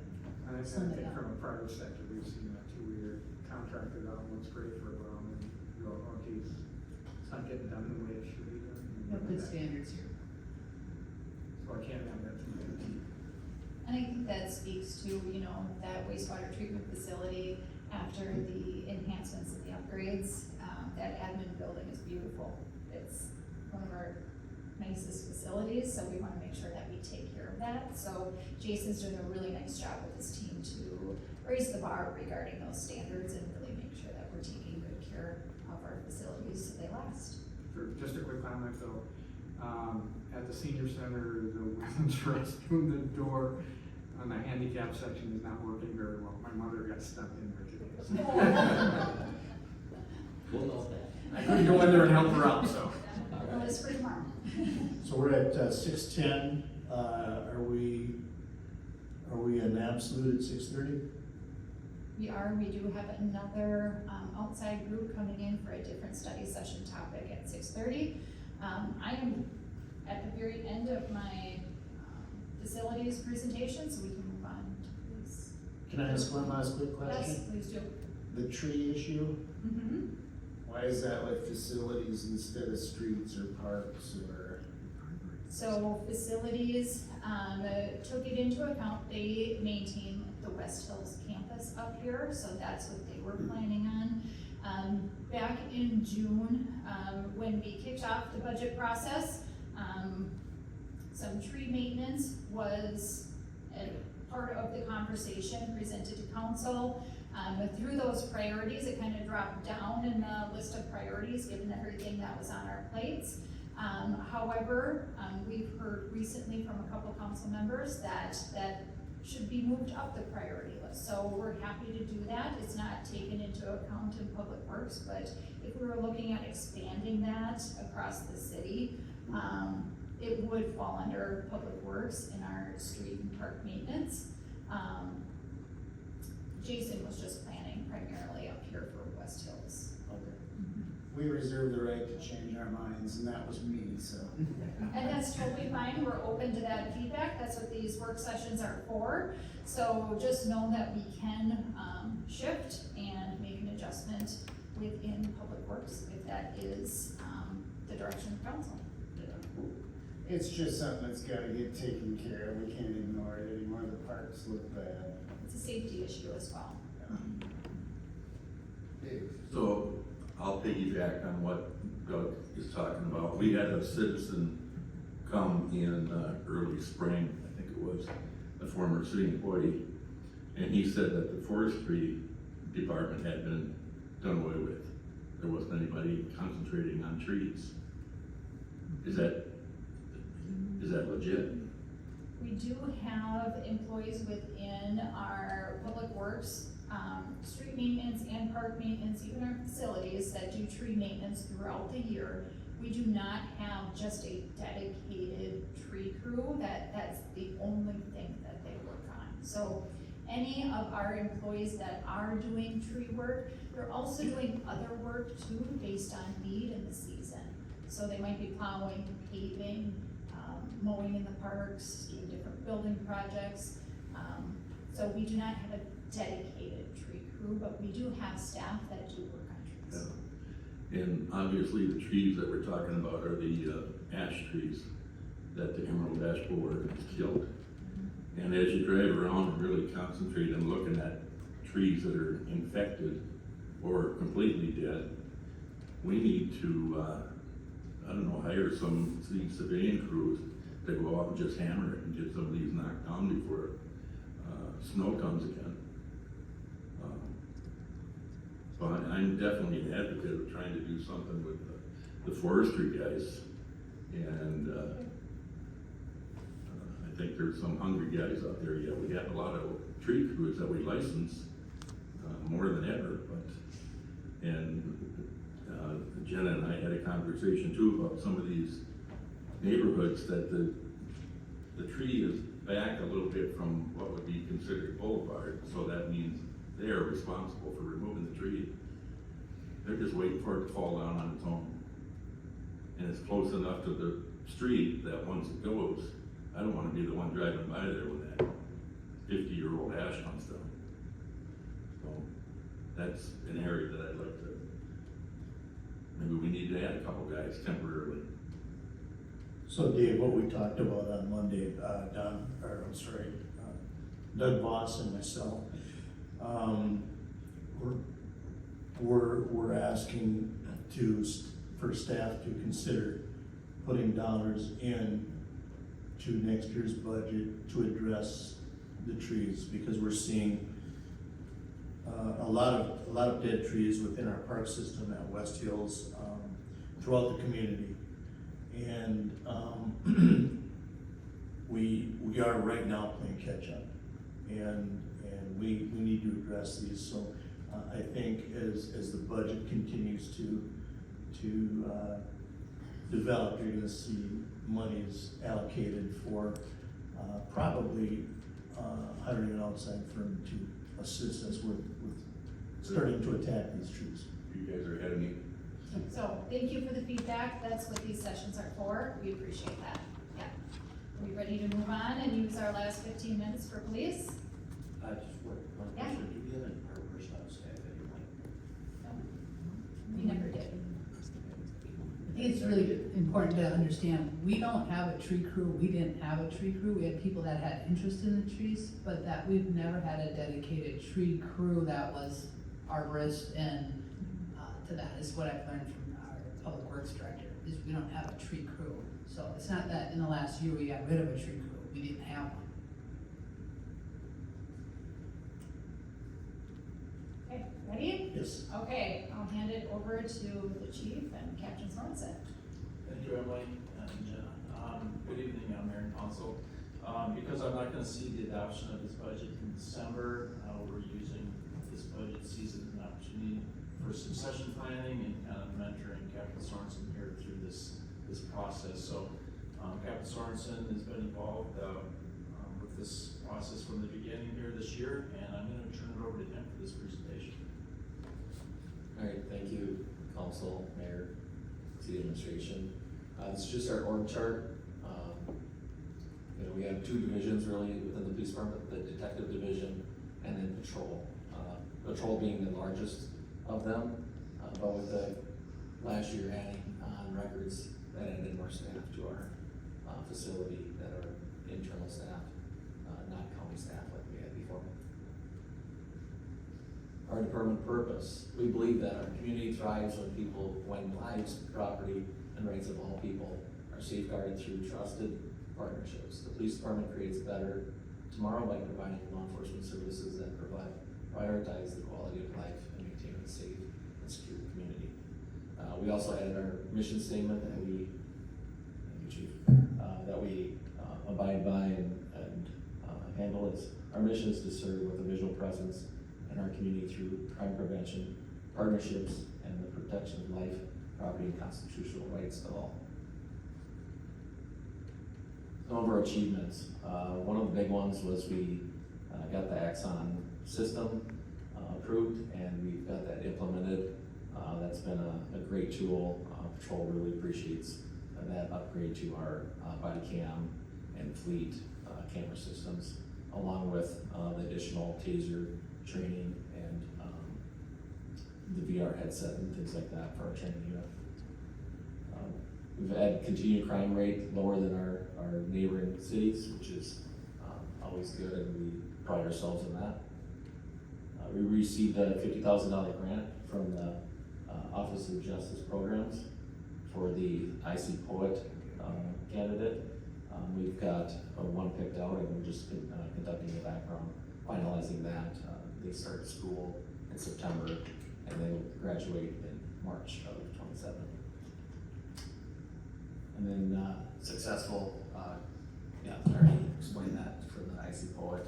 And we've got some outside the thinking box where we're gonna add 2 more to that program. So next summer, about this time, we'd have 3 coming out on solo patrol, just for recruiting purposes. Some opportunities and challenges that we've had. We're just like a lot of other communities in the state and in the country, where the candidate pool is small, and we're trying to get good candidates to apply and work for the city of Owatonna. So we're gonna continue to think outside the box like we have been, and get those employees into these positions that we have open currently. Leadership development, I was able to go to that class last year And we're gonna be sending Captain Duchesne to a leadership development course, coming up this fall. And it goes through the winter time up until February. So that'll be good development for him as well. We've also added 3 additional community service officer positions. They patrol our parks, do our animal control and parking. So that's assisted staff, patrol staff as well, when they're shorter on the road. We have extra CSOs taking some calls that they might have to do if we only had the 3. It's also an opportunity for us to see these, a lot of them are law enforcement students, or all of them except for our full-timer, to see what they have to offer and be potential police officers when they're done with their schooling. And next year, we're looking forward to selecting a canine handler for the 2028 budget. But the training starts in March. You get your dog in January, so we have to get that established at that time. Captain or Chief, if you can tell Don, we asked our CSOs, the new ones, those are part-time. And are we adding 1 or 2? I can't remember what we were adding to the budget on that. I guess I do wanna I'll answer your question, Ms. Tuma, and then I wanna just clarify one thing here, but, currently we're budgeted for 3.1 FTEs for our CSOs. 1 is a full-timer and 3 are 0.7 employees. So going into 2027, we're not adding any new staff for CSOs. We have postponed that, through our directors meetings, we decided to postpone that until 2028. Okay. However, we are authorized, through your office to hire more CSOs than we're budgeted for due to salary savings.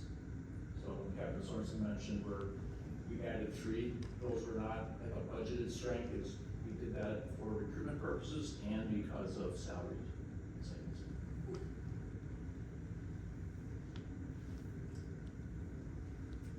Some of our expenses, actual versus the budget in 26.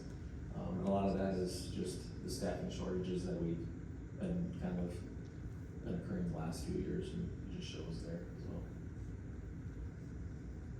Some notable changes, additional 13,000 in our repair and maintenance fund. That is to be doing 3 squad builds. This year we did 2, last year we did 2, next year we have an additional one, so a 3rd one. And one of them being the canine car. We gotta build it prior to that 28 year. And that car, it costs quite a bit more just because of the canine equipment. I think that's about a $21,000 just equipment bill from our outfitter versus the normal squad is in between $10,000 and $13,000 worth of equipment. Additional 16,000 small 2 minor equipment. That's our radar units are about 20 years old. Still working fine. We have them calibrated every year, but it is time to get them changed over. So we're gonna do 3 per year replacement until they're all completely rechanged. 3 additional pepper ball guns launchers and 3 new PBTs. Our PBTs are getting up there. They're when I first started as well, which are 20 years old. PBT is what? Preliminary breath test, just Thank the you. one out on the road that we use. Thank you. Additional 7,000 in cash match contributions for SCDIU agent and commander. That's voted on by the board, so that was an additional increase. And a decrease of 79,000 from last year. So we budgeted, I think it was like 289 for the Axon, but we actually came in a lot less. Came in at 204 after we got all said and done. So that is just an adjustment to that budget.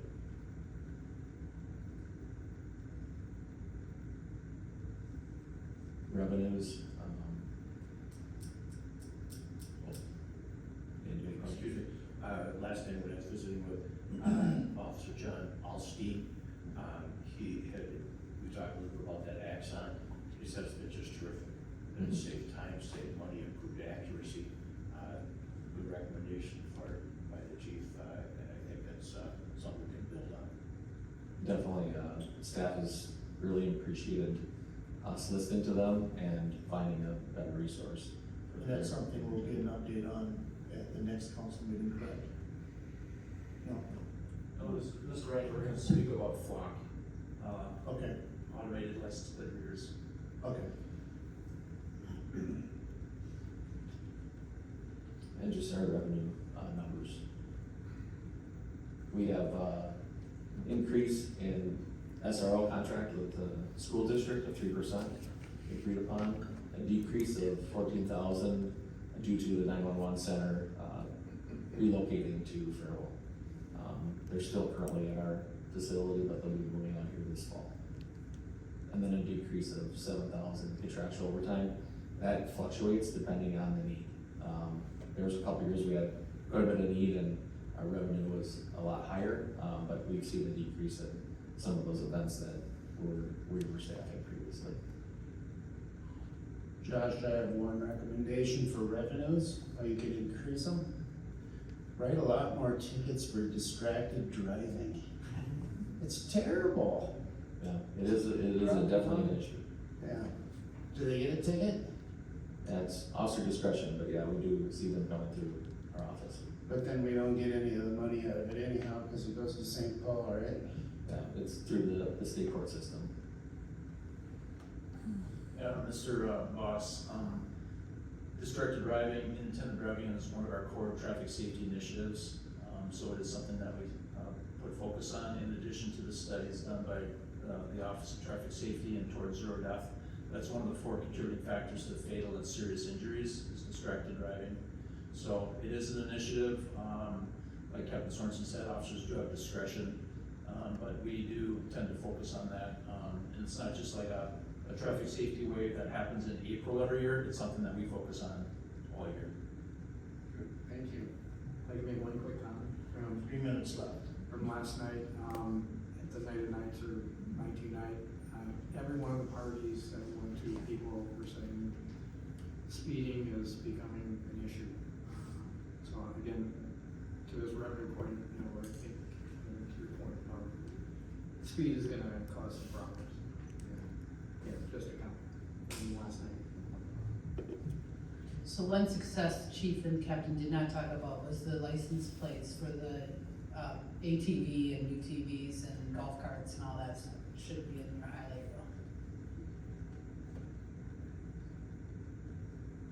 Certainly added, Mr. Do a lot of work for policy development, research, public input. I believe we've registered about in the 180 range between golf carts and UTVs. It was way more than what I ever predicted. And that's each vehicle, golf carts and UTVs, they're over 100 each, so.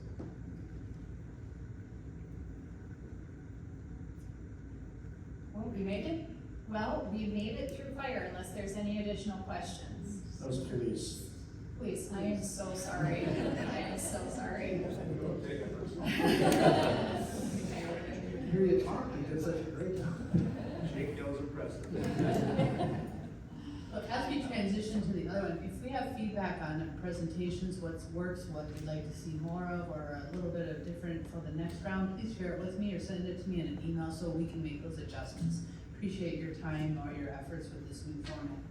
And I did take notes along the way of questions that we need to follow up on, so we will certainly do that and make sure we get back to you. We will pick back up with the rest of the departments on the 17th. Thank you, staff. Thank you very much. Okay, it's 6:30, and so now we have an update on school transportation. With that, we go to Sean Murphy.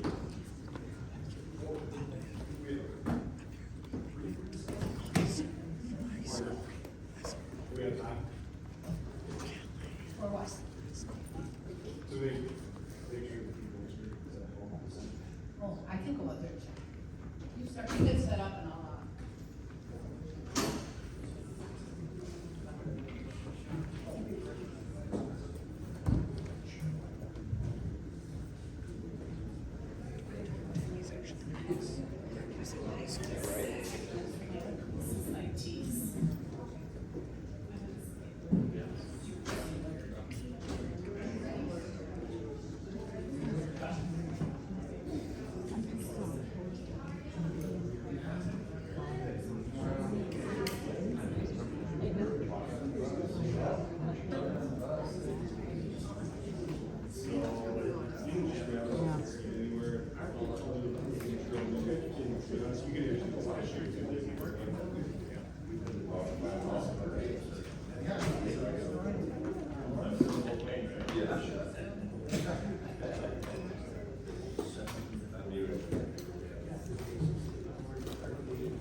Without Don?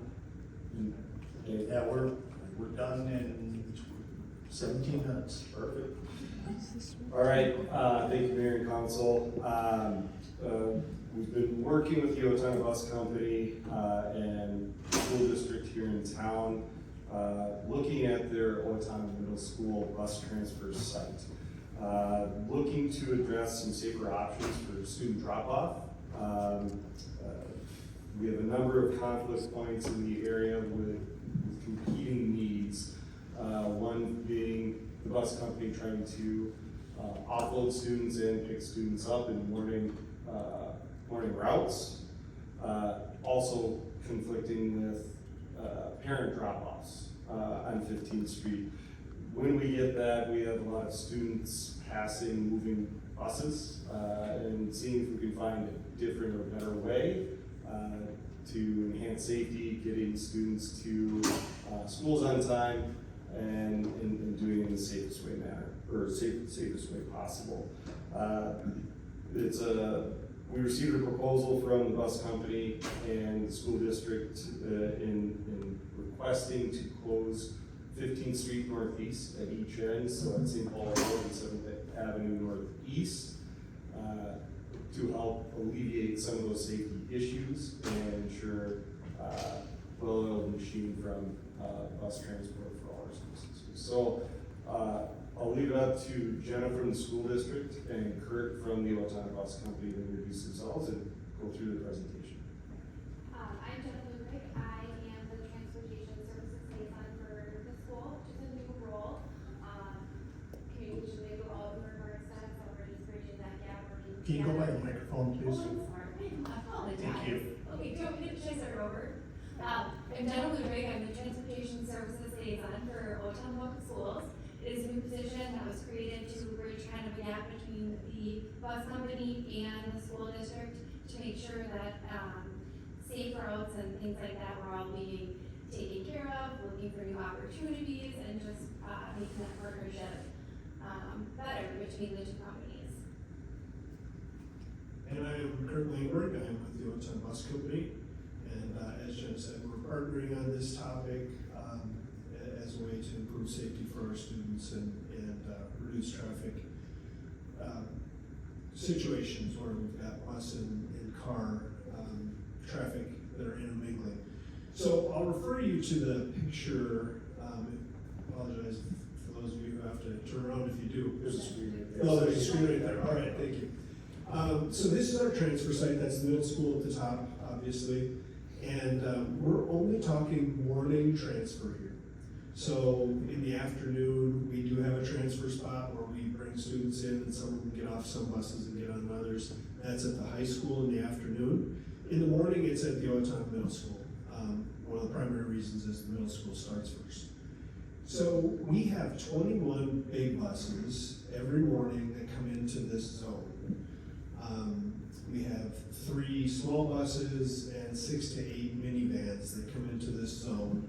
And it all happens right at basically the same time in the morning. So our buses come in and they file in. There are buses that we call them drop and go buses. And what happens with those, there are 12 of them, and they will pull in and start filling in from the west end or the left side of the picture. And those buses wait until 7:35, which is when the middle school will open its doors, and all of their students depart. As soon as all of the students depart and are safely on their way to the other end, then our buses start to peel out and leave, and most of them go out St. Paul Road, and most of the ones that go out St. Paul Road go left. Then we have 9 big buses that we call transfer buses. They're the ones, so I didn't put all 21 on the picture, but kind of envision where the 3 are. Those are the transfer buses. So students that have gotten off of the first 12 either make their way into the middle school, if they're middle school students, or to those other buses to then move on and continue on to the rest of their route. So those buses all wait until all of the students have been transferred and are on the appropriate bus. By the time that they're about ready to leave, the 12 that were on the west end have mostly cleared the area, and so it all just kind of seems like single file. And we are in and out of there most days. We're out of there by 7:42, 7:43. So our challenge has been that increasingly last year, parents were coming in actually from both ends to drop their students out of their own personal vehicles. We had a variety of situations that happened. We had parents dropping their students on the south side of 15th Street and having them walk across. As our buses are starting to leave, they're on the blind side of the driver. That's not a safe situation. We have parents coming in from the east end that pull up towards the east end of that transfer zone, drop their kids off, and then flip around in front of buses that are still coming in. There's a number of situations, but those are our concerns, and those are why we looked to find a safer way to do this transfer. We've been working most of the summer on this. We did have sessions where we worked together, and we included the police department, where we discussed options. One of the options we discussed is changing and having the parking lot become our transfer place. We just concluded that we didn't have enough room to do that and to do that safely. So we were really left with looking at 15th Street again and what can we do to improve the safety. And that's where we came to the conclusion that our best option would be to limit that parent traffic, eliminate it during this very short window of, I think we were requesting 20 minutes, 7:25 to 7:45. So that is the general topic and what our challenges have been and kind of what we're asking for. We're asking for the ability to block that off, to have signage added, and we would temporarily provide assistance at each end of the street to help as parents are learning the new way to approach this area. This has not been an authorized area for parents to drop off. They're supposed to be dropping off in the parking lot, but it has been happening nonetheless.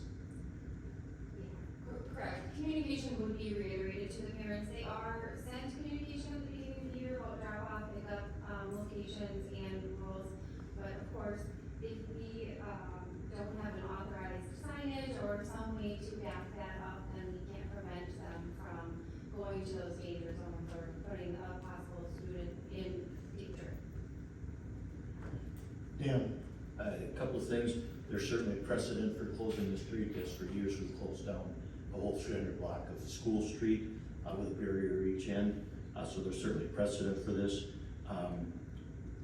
Are you depending just on street signs, like on a light pole that says do not enter between these hours? Are you gonna put barriers out like we did on the schools, school by the high school? Yes, you're correct. I mean, that is what, they used to do barriers way at the end of the street there by, I think all the way down by Grove. What we're proposing is that we do add signage that would be permanently there, that the city would do that, and that we would install cones every day to signify that the traffic would be blocked on each end as a way to help them learn the new process and not rely totally on those signs from the beginning. We would also have somebody there in the morning at this time to assist the parents and instruct them where they should be going instead. And we're hoping on a temporary basis. We feel like once the traffic pattern is known and people understand what is the correct way to do it, we think the problem will likely mostly abate. Brett? Do we know how many cars are using 15th Street? I'm just worried about closing that street off and shifting all that traffic to St. Paul Road. What does that do? You mean people that reside there and No, leave. people drop, people switch their habit of dropping people off on 15th Street, now we're making them go to St. Paul Road. Much more traffic every day, that road, we have Washington School half a block away, we got more traffic in St. Paul Road now, what does that road look like? So, we don't have the traffic data for who's using at those specific times, but, for the most part, people are gonna be utilizing St. Paul Road regardless, to access either 15th Street or the drop-off zone. So the change in traffic isn't gonna be that drastic, because they're still gonna be going for that short segment in between 15th and 14th, if they're coming anywhere from the south. Right, and then, sorry, go ahead. I just wanted to speak on a portion of that. So we have done a walkthrough and we are implementing changes on the back end, on the back parking lot. We couldn't make the bus situation work for drop-offs because of the size and the amount of buses. But we have reevaluated, we are redoing, paint and arrows and things like that, most parents, when they come into the drop-off, they turn right when they leave that parking lot, so they do the big U. So we're eliminating the arrow on the ground that points to the left. We have signs and we'll have bigger signage that will state right turn only during these times. So we're hopeful that that will help. We're also installing a speed bump with some traffic barriers. We have a lot of congestion in that parking lot as it is. But, and if you've had a child there, I've had one and I've gone through that scenario. So we are putting up the candlestick cones, kind of making lanes more, they'll just be more, they'll know where to go, and hopefully that won't stop the traffic in there. So we're hoping the flow of traffic goes faster this year. Again, we won't know that until the start of school, but those will all be in place before the beginning of the year as well. So I've got a question regarding to the east where it's residential. If one of those is running a daycare, are you telling me that people can't go into the neighborhood to drop their kids off at daycare?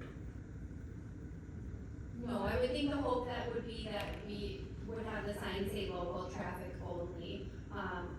We, at the middle school, and I can't speak for Christina, just from what she has told me from phone calls that she's received of complaints of people dropping their students off in their driveways, pulling into their driveways, hitting their personal belongings, whether that be a camper that's parked, a garbage can. So far, I think the consensus, I would hope, on the neighborhood they would be in agreement with this.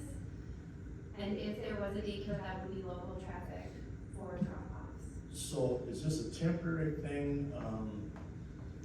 The school chose to add another grade to that school, added on to it. I don't think they did a good job of planning for busing. I did a terrible job of planning for busing. Is this temporary or is this into the future? By temporary, do you mean every? 5 years? Oh, I see. 5 years, or is the school gonna come up with a better solution?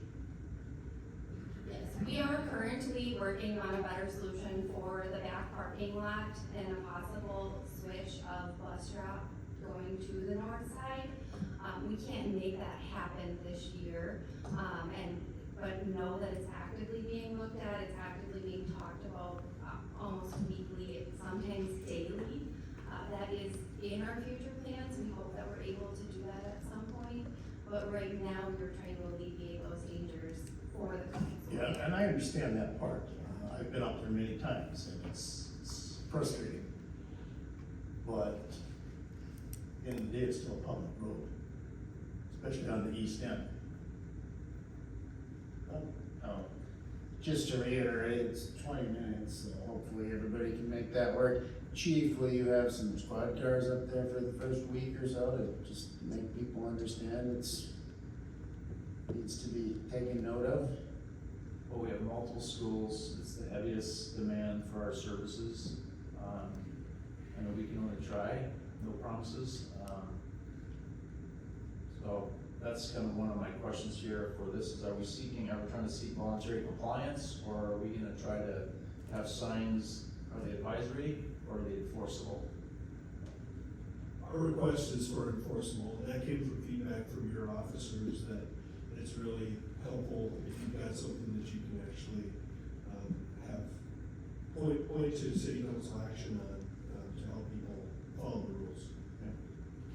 I guess I have one concern with the plan here, and that's as the buses exit on 15th Street, they're gonna be going out on a heavier traveled roadway, St. Paul Road versus 7th, and I don't know how you're gonna manage a left-hand turn, because that's a through street. So this one concern, has that been discussed or? Yeah, you are correct, and that's not a new problem with this. We've been doing this transfer, I'm sure your officers have spoken with you about it. And it's not optimal. The congestion in the parent parking lot actually causes traffic to stop out there. So we are very rarely, trying to merge into moving traffic. It's slow stop and go traffic, and most parents, are wise enough and kind enough to leave us a space to exit. Also, as you can see from the picture, there's a crosswalk just to the north there for traffic that's southbound. That crosswalk, there's a number of students that walk, and eventually, traffic stops for those students to walk, and then that gives us an opportunity. So it's not optimal, it's also not new, and we're not proposing we change that since, it is the same problem we've had for the last couple of years. Who's gonna be setting the cones out? Is that school district or bus company or? Bus company is going to set the cones out every day and then take them back after that 20-minute window. Brent?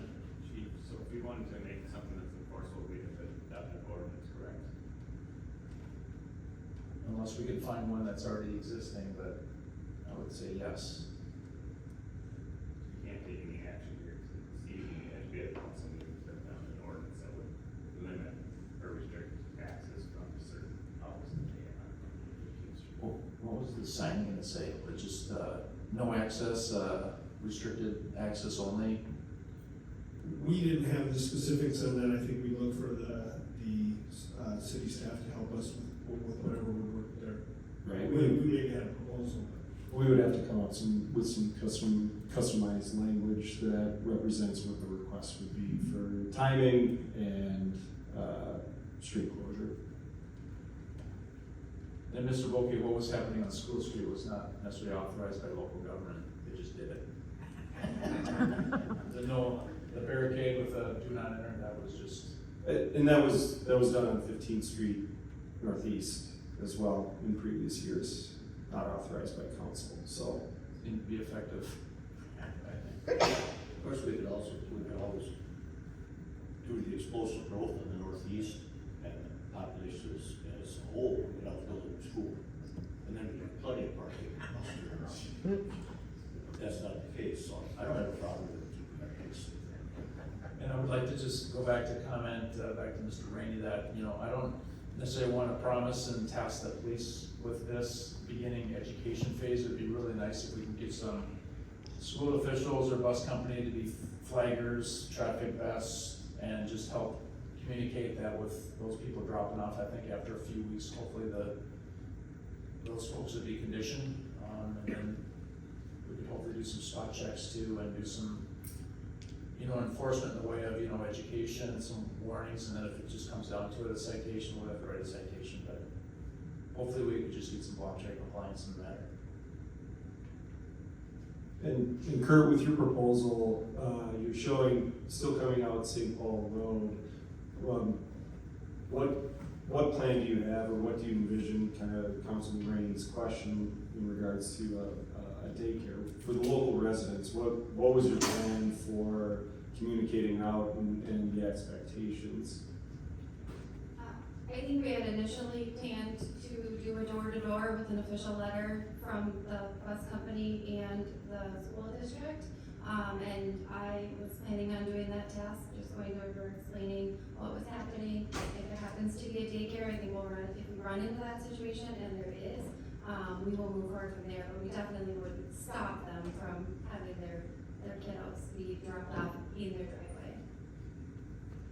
Yeah, some of the staff's concerns is just, what the level of staffing is gonna be provided, because I think that was some of the issues that caused,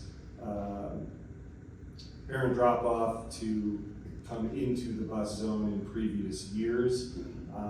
Also the lack of authorization, so something that's not really enforceable, so, we had, not our law enforcement, but instances of other law enforcement dropping off kids, when this is a bus only zone. So, looking at something that, has a little more teeth, and then something that also has, a better barrier. You know, is 3 cones gonna do it the first week? Probably not. Looking at, you know, where do we start to ensure vehicles don't enter 15th Street if council so chooses to close that roadway. Is Mr. Walbrand involved with this yet? He has not been involved yet, but there would also be some discussion on liability, probably some hold harmless agreement with both bus company and the school district, also with some indemnification language, so if something should go wrong, that the city would not be held liable or negligent in any way. And the police department does a good job trying to be at the schools, but that's only as good as when there's an accident somewhere else in town and still patrolling Bridge Street and the other areas of town. And I don't want the expectation from the school district or the bus company that we're gonna have 3 or 4 squad cars up there for 20 minutes in the morning. That's, we just don't have that. We don't have great officers for that. And we understand, yep, that's why we're each planning to staff the ends in that first period for sure. And that was one of the first points, is that we, you know, in previous years when it was operated and having issues, we received multiple requests from the school district to have our streets department or have police officers guiding traffic to prevent those issues from occurring. It was at the very onset of these conversations, it's been that the city does not have the staff, nor can we dedicate any resources other than maybe helping put up signs, those permanent signs to handle this request, that it would have to be fully staffed by the proposers, the bus company and the school district. Any other questions? All right, thank you. Thank you for your time, we appreciate it. Thank you very much. Any subordinate boards, commission updates this evening? Dave? I had a joint powers board meeting earlier this afternoon, and basically what came out of that is they are looking at November 2 for dispatch to move to Fairville. Everything's moving along. Okay. What about a backup plan? Do they have a backup site? Good question. Good question. Oh, I'm sorry. Any other board updates? The incubator center, OABDC, met, and, Or the OABDC incubator met. I'm not gonna try to sugarcoat anything, it's, I saw some numbers that were kind of scary to me. It's kind of going as we planned. There's smarter people than me that, think we're on the right path and doing the right thing with this. But there were some scary numbers there. But it's going, you know, we implemented a plan, a 2 or 3 year plan, and it's progressing. I just wish the numbers would progress faster. If we want any more in-depth stuff, we can just. Anyone else? As Jenna said, we have been awarded the CGMC Summer Conference next year. Myself and the Chamber, Jenna Tuma, Chamber of Commerce, Tourism. We've met once with the CGMC people. I think we've got a good plan. We're excited. We're looking at the first Wednesday, Thursday, Friday of August, so we'll get 6th in there. And we haven't hosted this for at least 20 years. So we're excited to be able to host next year. Opportunity to show off the city. Yes, and the goal, the expectation is that the main hotel will be the Marriott downtown. So all of our activities will be in the downtown area, so. With that, we'll take a break. We will start right away at 7 o'clock.